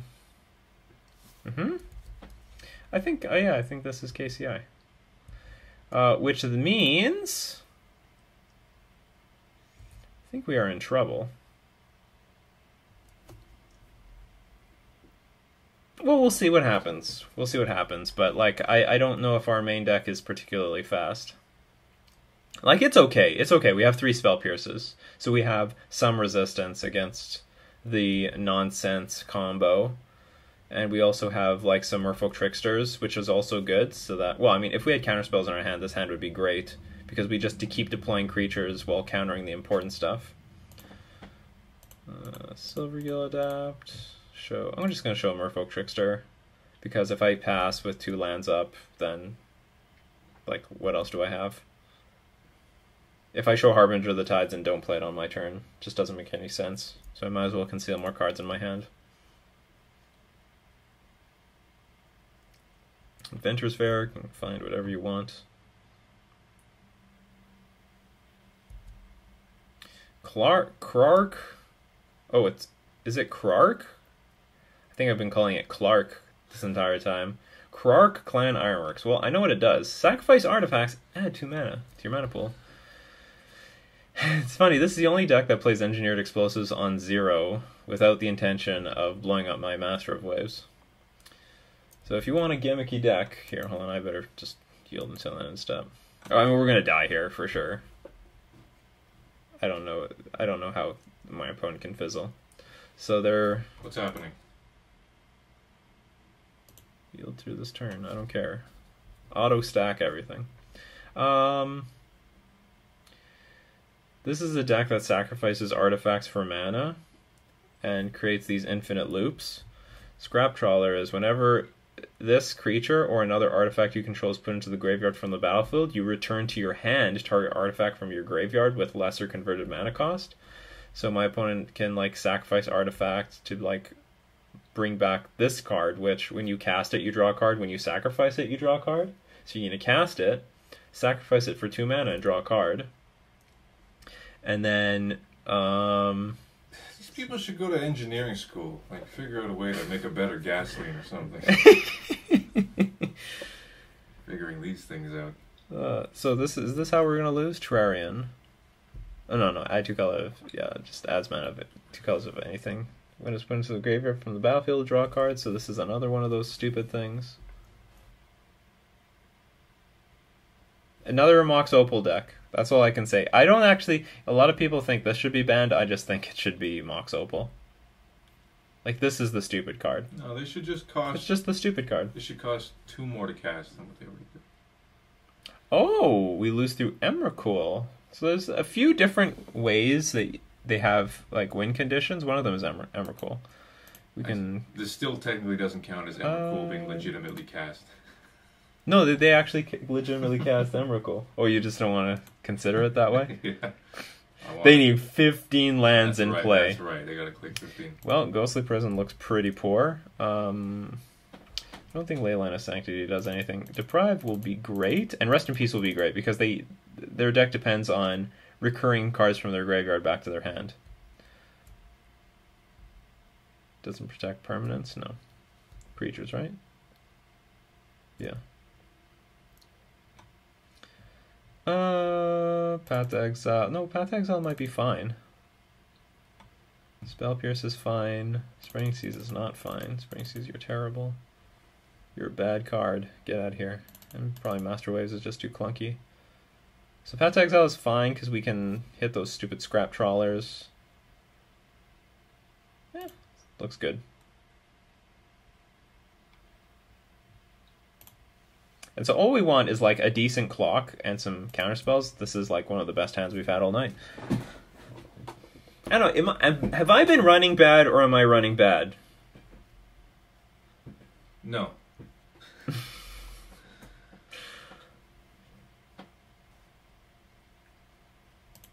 Everyone thinks they're running bad, so I gotta ask the audience. Maybe I'm just playing bad. Maybe I'm just being stupid. Maybe it's just a blue-white merfolk. Yeah. It's just not meant to be with blue-white merfolk. Just not meant to be. Yeah. Blah, blah, blah.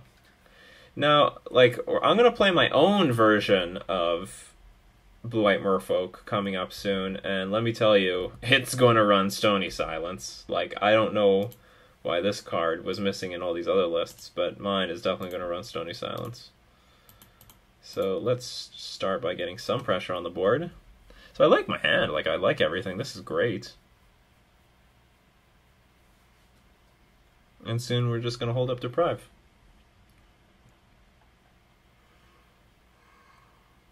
Not soon enough. I guess would be like a Mox Opal into Krark Clan Ironworks. That'd be terrible. So ideally you just counter Ironworks and then you don't care about the rest.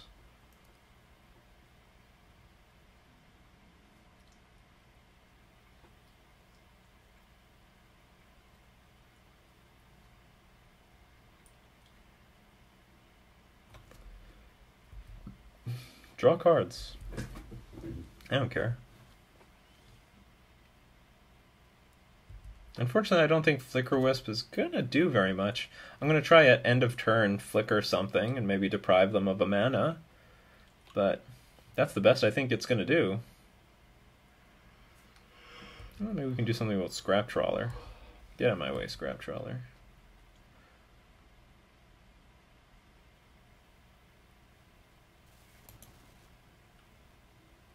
Ooh.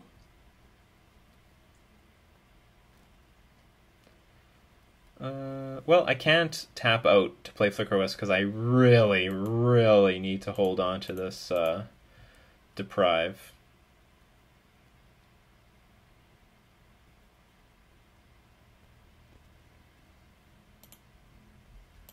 How much does this extra damage matter? Okay, we hit our opponent for 3, then we're going to have 9 power in play. So that's like a 2-turn clock. Hit them for 2. Because like, if I just hardcast Lord of Atlantis, then it might entice them to play Engineered Explosives for 2. That wouldn't be good for me. I mean, I have Deprive, but I don't really want to spend it on that, so we'll just hit our opponent for 2. But then they might play that that land that gains them a life every turn. Okay, you know what? We're gonna play Lord of Atlantis. It's hard to play around either one. So let's just do the thing that deals more damage. Let's do the dealing damage thing.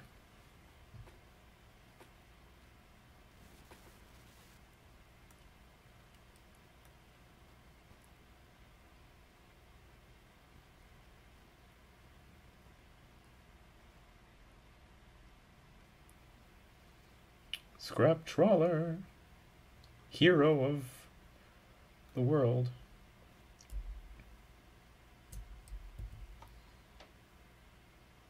Okay, it resolves. I'll flicker it.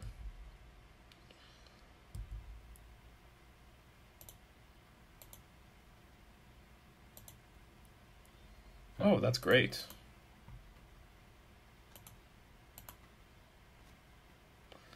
That is fine and dandy.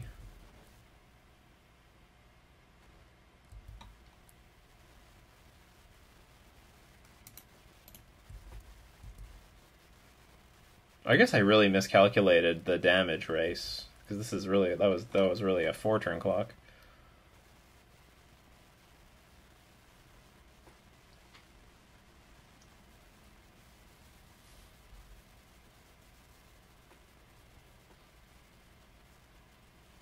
Is it now, or is it nothing? Krark Clan Ironworks.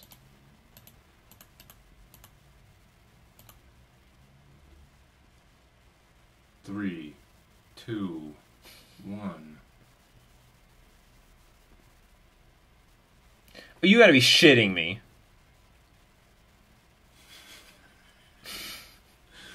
What is this doing? Is this a card in their deck?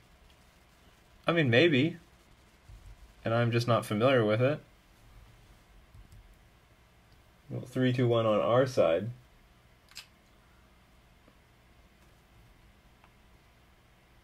For the record, I think Flickerwisp was awesome. Maybe I'm going to put this in my version. Well, I think they're going off now.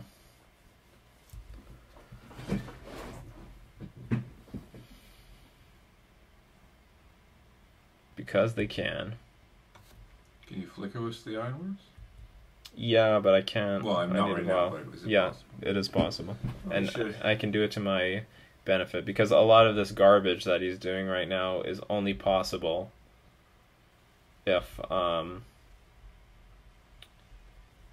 like, this is all, like, sorcery speed stuff. So my opponent just... So it's possible that if I flicker this Krark Clan Ironworks, that they can't do anything.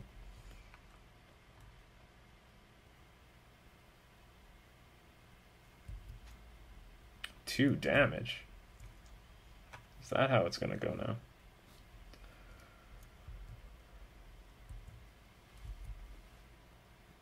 Yeah, bring back your Mox Opal.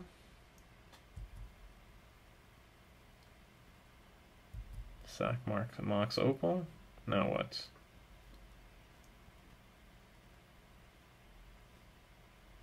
Scrap Trawler. Sack Scrap Trawler. Do the loop all over again. Get Ichard Wellspring. Okay, I think it's clear that I'm not doing anything, so let them do whatever they want. If I'm holding up Spell Pierce, then they can obviously counter it. Well, I mean, I guess I could have Ceremonious Rejection, but I think I'm fine with them just doing whatever. But today's going to be a good day to play Salty Bet. Mm-hmm. Definitely a good day. Oh, after this abomination of what happened, we went 1-4. That was worse than last video. I hope some of you can enjoy some of the ways that I lost. Merfolk Master getting really screwed today.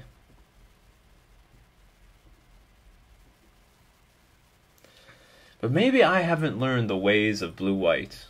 But certainly this wasn't... What? You need to play this deck 3 times. You get an average. Oh, well, we are. I'm gonna have my own version soon. Gonna come up with my spicy list.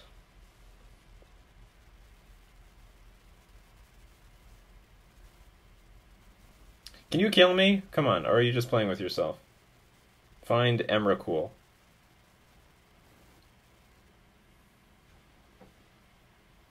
I have some salty things to bet on. Another scrap trawler? Do you have something better to do, man? I'm certain you could just kill me right now. You've gone like 1/3 in, well, I don't know. Only 1/3 into your deck. So how's the weather? It's very humid out there. It's very humid. It's gonna be 34 tomorrow. Oh geez, no. Really? Well, where are you going? That's awful. Where are you going? Outside. Buffalo. Gotta get that Slurpee. Gotta get that Froster from Max. Hey, look. 3 years later, they didn't turn them into Circle Ks. Not yet. Even though I'm pretty sure they were supposed to by now. Oh yeah. Supposed to do it by like 2 years ago. Absolutely. But to hell with them. I want to keep it Max.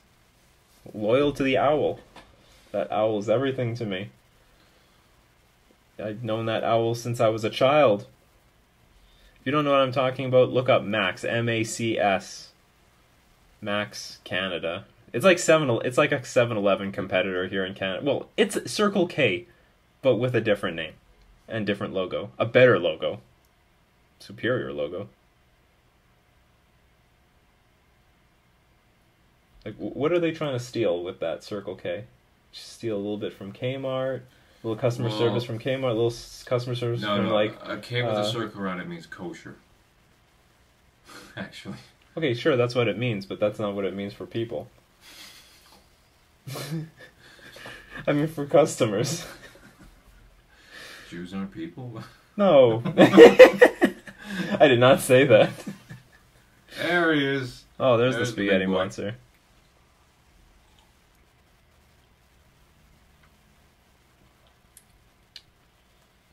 I guess I could resign right now.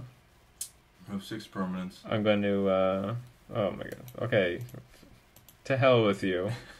Just know that in the end you won, because you made him waste his time. Yeah. That was embarrassing. The whole thing is like, come on, just resign. And you know what? We saw good play out of these cards. Like, Path to Exile actually worked better in this list than it has in, like, past lists. I guess we really needed this card against that red deck, even though I didn't think it was like a... Like, I guess I got surprised by the list. Maybe I shouldn't be in these friendly leagues. Maybe I have to play against real decks. But anyhow, I thought Flickerwisp actually was very good. And even though we had to get punished by Blood Moon... So we beat Mardu Pyromancer, that's the one deck we beat. And we did beat it by flickering the Ensnaring Bridge. So that was great. Leyline of Sanctity didn't show up.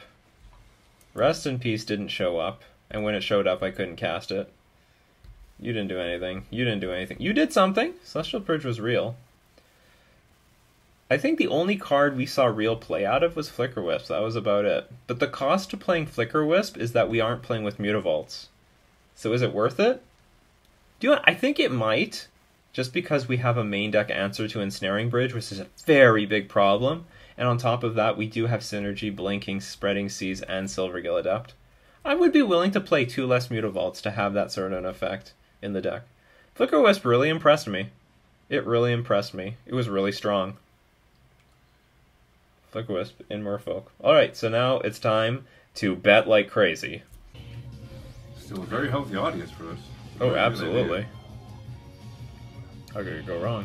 I'm having trouble knowing which characters are actually fighting. They got the shadow moves. Maybe some of you know who these characters are. I have no idea who these characters are. Look at this. I love the chat too. Waifu for you.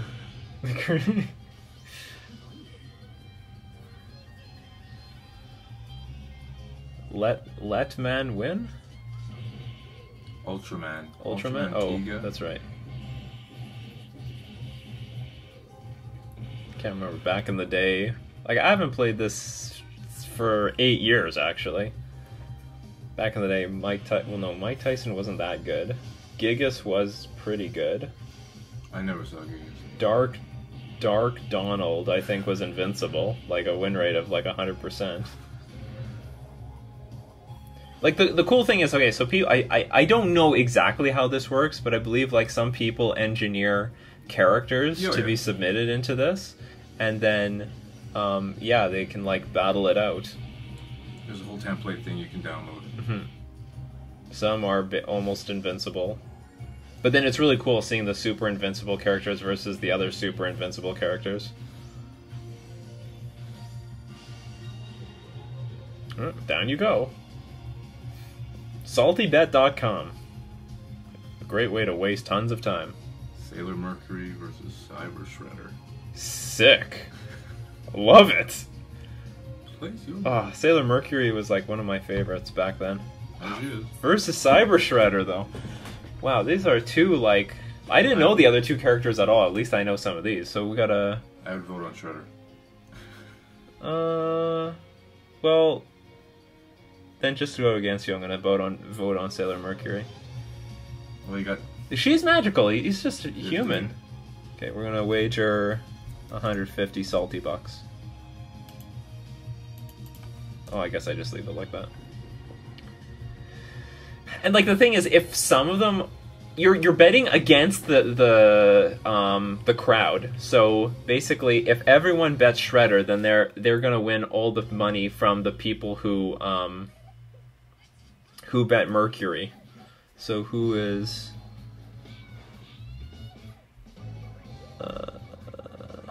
So everyone actually bet Mercury. Everyone thinks Mercury's going to win. She's apparently a crowd favorite, 4 to 3 to 1. Come on, Shredder. Oh, who am I kidding? He couldn't even defeat those turtles. Yeah, he couldn't even defeat the turtles. He was working with alternate dimensions and shit. Yeah, still didn't mean anything. He's making it close, though. He's making it really close. This is wrong. Sailor Mercury win. Girl power. Girl power in 2018. Oh dear. Yeah, that's it for Shredder. Ooh, get wrecked. This is, yeah, that's why it's 4 to 3 to 1. Getting beaten by the nerd of the group. Yeah. This is like toxic masculinity versus femininity. Eat that, social justice. Yeah. Yeah, they're happy right now. Look at this.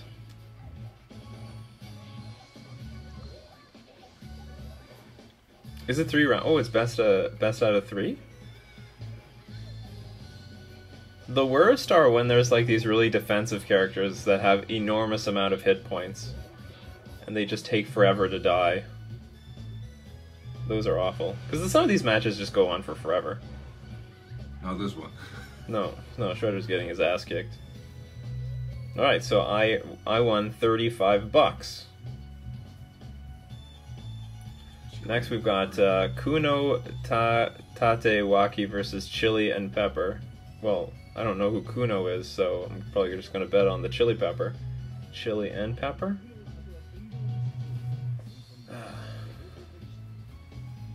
2 versus 1. How can it not work? But I don't know these characters very well, so I'm going to bet something small. We're going to bet 50 on Chili and Pepper. How did the turtles survive on pizza anyway? I can survive on pizza. Just eat more pizza.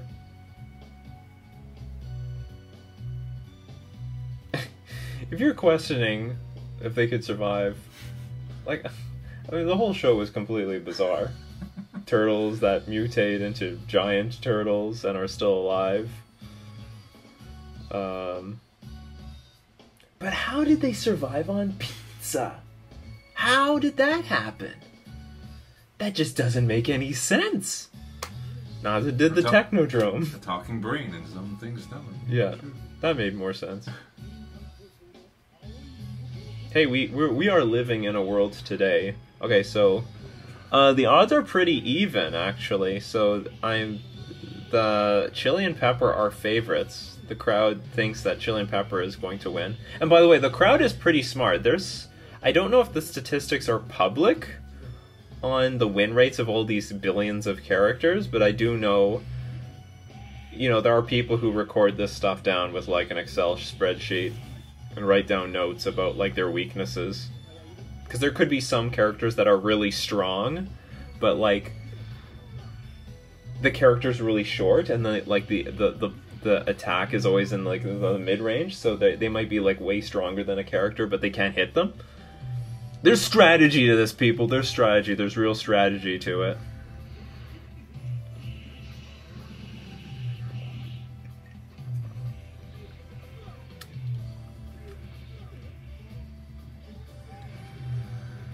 Oh, it's that guy in the background. Dwayne, yeah. Chili and pepper win. I can pick the winners. I should be betting the real bucks instead of these salty bucks. There's probably a separate website for that. Yeah. The real salty bet. One more. Oh wow, it's tied. Okay, chili and pepper, don't lose my $50. Take the advantage here. Oh yeah, no. Oh man. Counter their combo. Almost there. There. Yeah, that's it. It's over. Chili and pepper win. Up next, Ryu Master versus Eddie MVC on Salty Bet. I think there's like a million variations of Ryu. What am I betting on? This thing at the bottom? Looks like a character from Mega Man. I think I can't remember, but some of the Ryus are like really strong and some are really weak. So let's gamble on the Eddie. I think you're gonna have the advantage because you're short, and Ryu may not be able to hit you. I'm trying to remember what this song is. It's on the tip of my tongue. I'll have to watch this video later. Look, you can go all in. I don't know if I'm making this available in the screen. Eddie scam, let's find out. Donald must still be a big thing. Oh, it's gonna be one of those matches. This is gonna take forever. Or not. The character's winning, right? And I think for the reasons that I explained. I don't think this guy can hit Ryu because this thing is too short. Short beats tall. Sort of. It's still pretty close.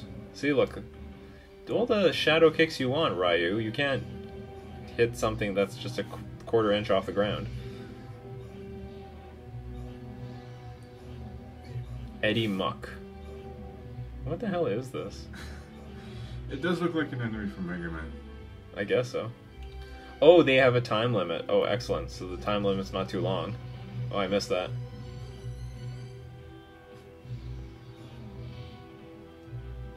Go, Eddie, do it! Just get in there. Show that Ryu who's boss.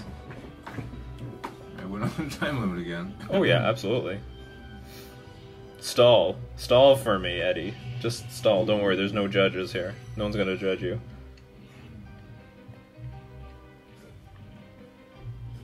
Just look at the clock. Shuffle your cards. Ask your opponent what their life total is. Look at your cards again. Call the judge, ask for an oracle text on a card in English. You might win just based upon actually beating him. Nope. No. Didn't happen. Eddie, my boy. My boy.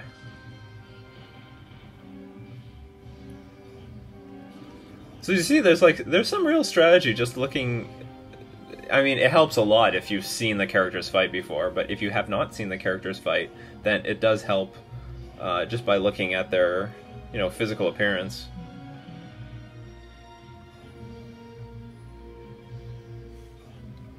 everything Eddie does. I'm sorry, everything Ryu does.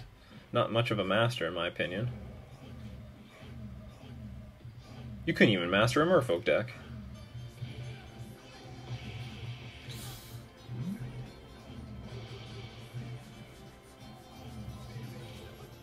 Alright, it's over.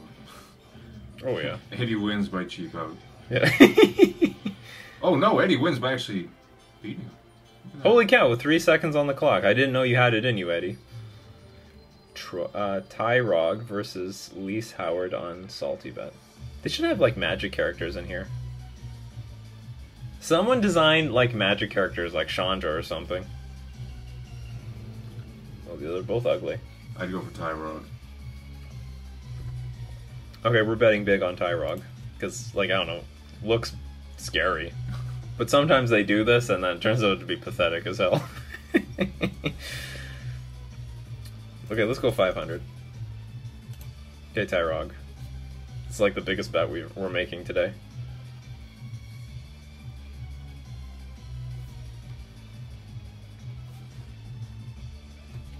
Is there any anti-hitbox technology in the bracket? If we are lucky, we might be privileged. We might be, we could see Dark Donald. At the time that I was watching this, that was like the most indestructible character. Oh man, I don't feel very good about where my money went. The crowd is like super favoring this other guy. Hey! Ugh. Lise Howard is like way in the driver's seat. Not very, actually not super high in terms of like how much money they think he's worth. It's 2.5 to 1, but still, we just saw Lise Howard take Tyrog out pretty easily. Hmm? Oh, what the hell just happened? He absorbed him. Oh, come on, Tyrog! I bet a lot on you. I'm gonna get like 1,226 salty bucks. Oh, make it close. Oh, he's gonna do it again.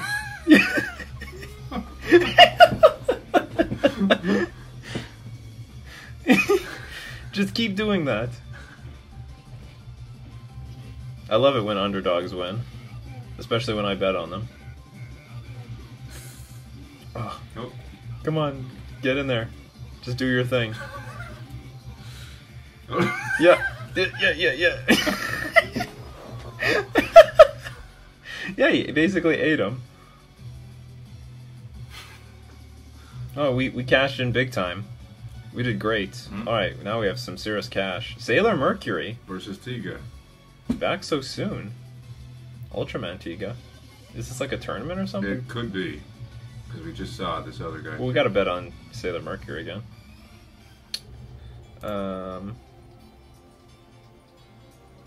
She kicks Shredder's ass.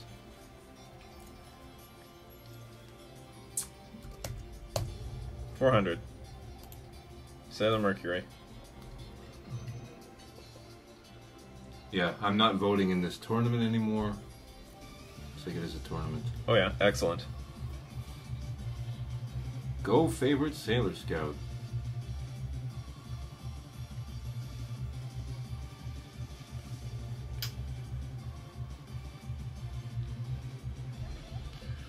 Oh, Sailor Mercury is an underdog here.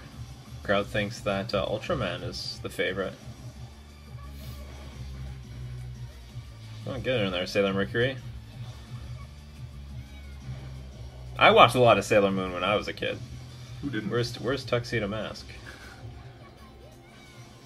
Oh, Tuxedo Mask, you came. Yeah, you came again, Tuxedo Mask. You don't know what we're talking about, don't worry about it. Yeah. Might win round one. Yeah.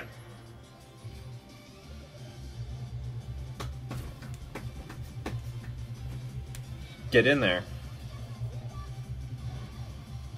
Like, the hell with boxing. This is where the real battles are.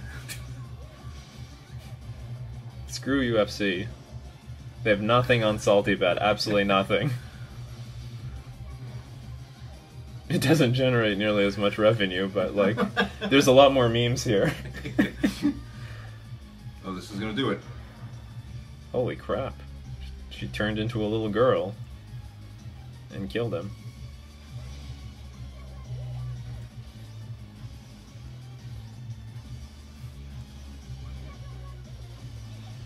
Da-na-na. This is money in the bank. Jesus. Running in circles. Done. No contest. Absolutely. Alright. Chili and Pepper versus Eddie MVC. So we're actually, we get to... You bet it on both of them. Yeah, I know. The thing is, they're short. I actually think... Well, I think Eddie is actually really weak. I'm willing to bet very high on Chili and Pepper here. Chili and Pepper are really fast and strong, and they're just as short to deal with Eddie, so I'm gonna put like a grand. 1,150. I had 16k at one point in this turn. Where it went.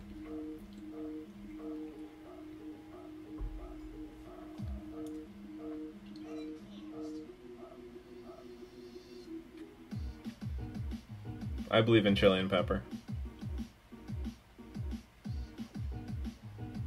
Oh, look, they're dancing. Oh, the crowd thinks it's gonna be Eddie. Eddie's gonna be victorious. So far, it looks really good.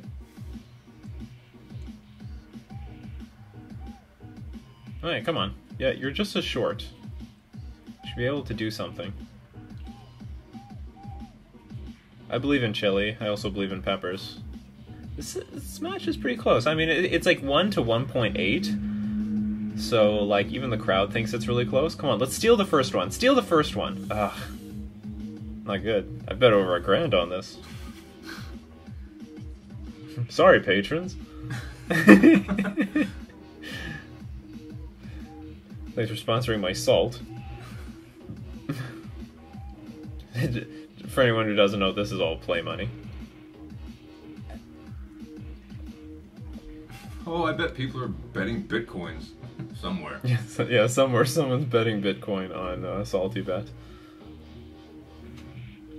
Alright, we might get the second one. Keep doing your thing. Whatever your thing is. Oh yeah, that's right, counterattack. Boom. Alright.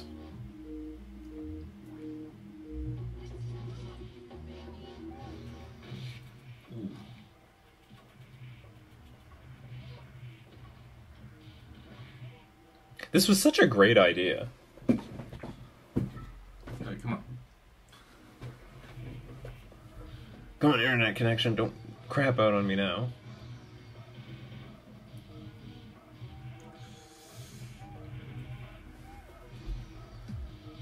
Ooh.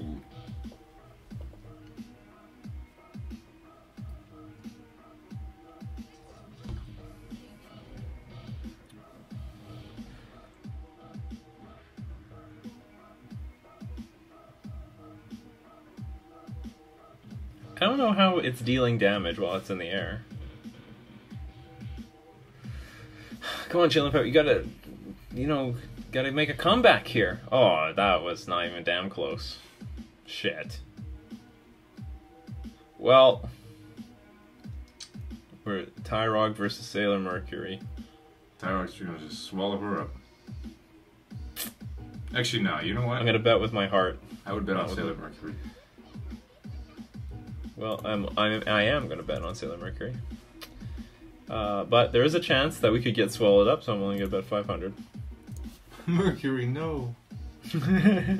Oh, no. Please, no. Mercury Give loyalty. her the chomp, yeah, that's right. I don't want this to happen. I don't want it to happen either, so I hope it doesn't.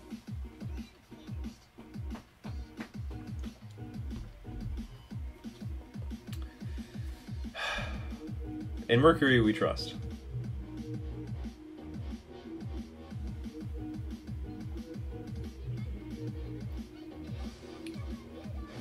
Keep your distance, Sailor Mercury. Keep your distance. This is like... Oh, she's cornered. This is not good. Make sure he keeps his distance! No! God! What the hell is that? Well, she came out a little bit.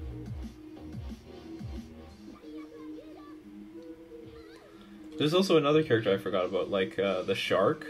Oh, yeah. From Jaws. Oh, come on. Don't get cornered. Don't get cornered! Oh, she's moving back.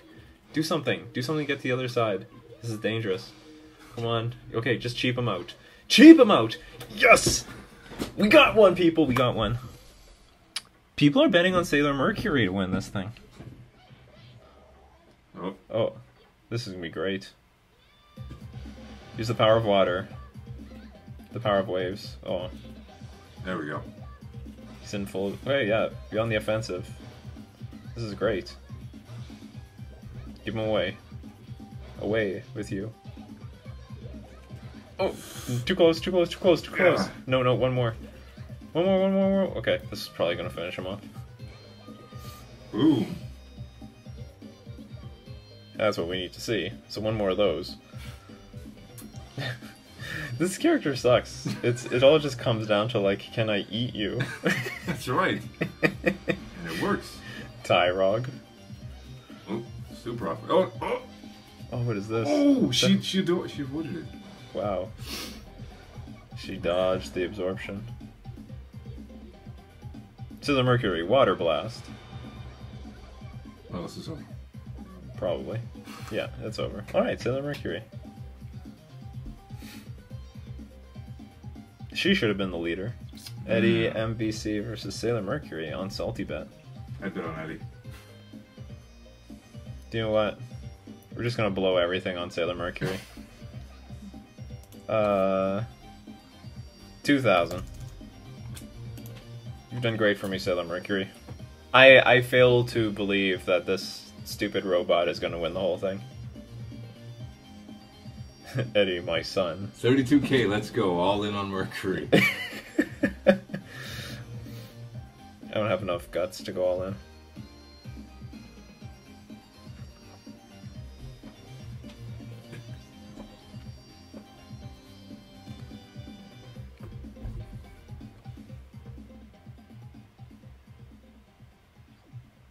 Choo. In salt we trust. Alright, go get him. Okay, so the Mercury is at a good start. So it's good to know that her attacks hit this stupid short footstool of a character. What the hell is that? Just a way to get out of the Taking ground. picture thing?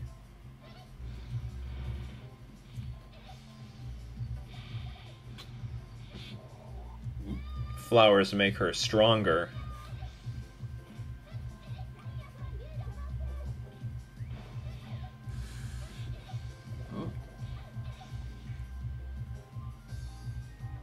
Who cares? Sailor... I don't know how anything's getting damaged, but Sailor Mercury is ahead.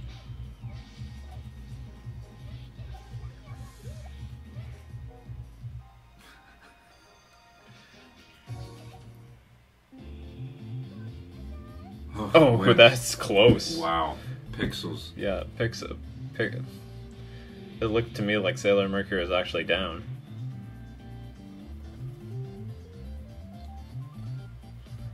Waifu. Everyone could use a waifu.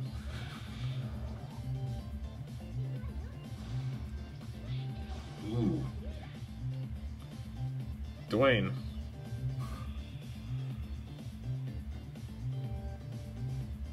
Shout out to Dwayne out there. So Mercury needs to catch up here. And she's doing it. Better do it. I have 2,000 on you. 1 million. Most people believe in Sailor Mercury. He's not going to hit the ground by the time timer's up. Excellent. Sweet. The odds should allow you to like change your bets in between, like rounds. Oh, jeez. What the hell happened? What was that all about? That was ridiculous. Some sort of cheating went on here. Still pretty confident in Eddie. Maybe this is a strategy, like, just ding him for a few and then stay in the air for as long as you can.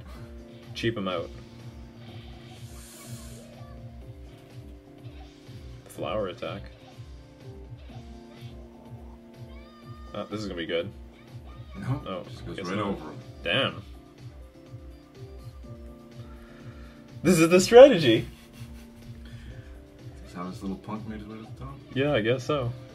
Okay, come on. Okay, so then Mercury, we need hand-to-hand combat here. Oh god. Oh no. Oh, it's gonna come down to round 3. This looks so clean cut. The whole chat room is sweating. The chat room is sweating. I'm sweating. So the Mercury is at like a catastrophic disadvantage right out of the gates. This is awful. Oh well. My salty bets, everything. She's trying. She's trying, even in the air. That's maybe where he's weak. Okay, come on. Ugh. I don't know what the odds are, but they're terrible. Sailor Mercury didn't really. Well, she's putting all. Put your heart into it, Mercury. That's right. That's the sign of a champion. Champion dead. Oh. No. She's still fighting. Champion dead. Ah, damn it. Well, there goes there goes 2K. Still love you. And this. Oh, is it best out of 4 or 8? Maybe because it's the final round. Yeah, the finals. Okay, there's hope then.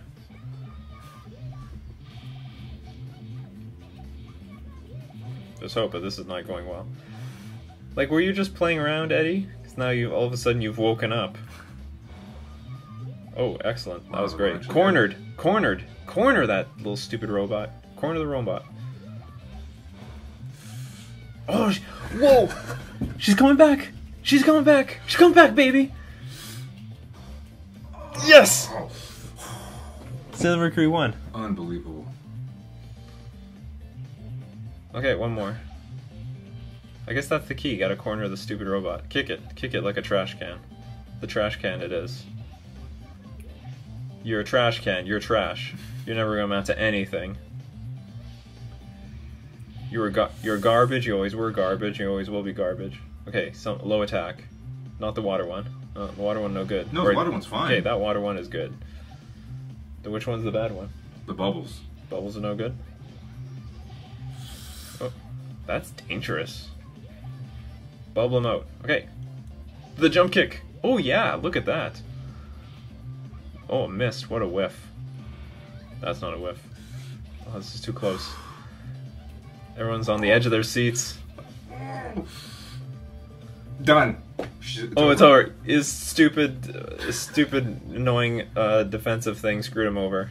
Is it over? Is it over? Oh man, there's another one. This must be the finals. Well, it is the finals. But how many matches is this? This is so tight and close. Water. No. Oh, bubbles. Final round hype. Yeah. But not the final match.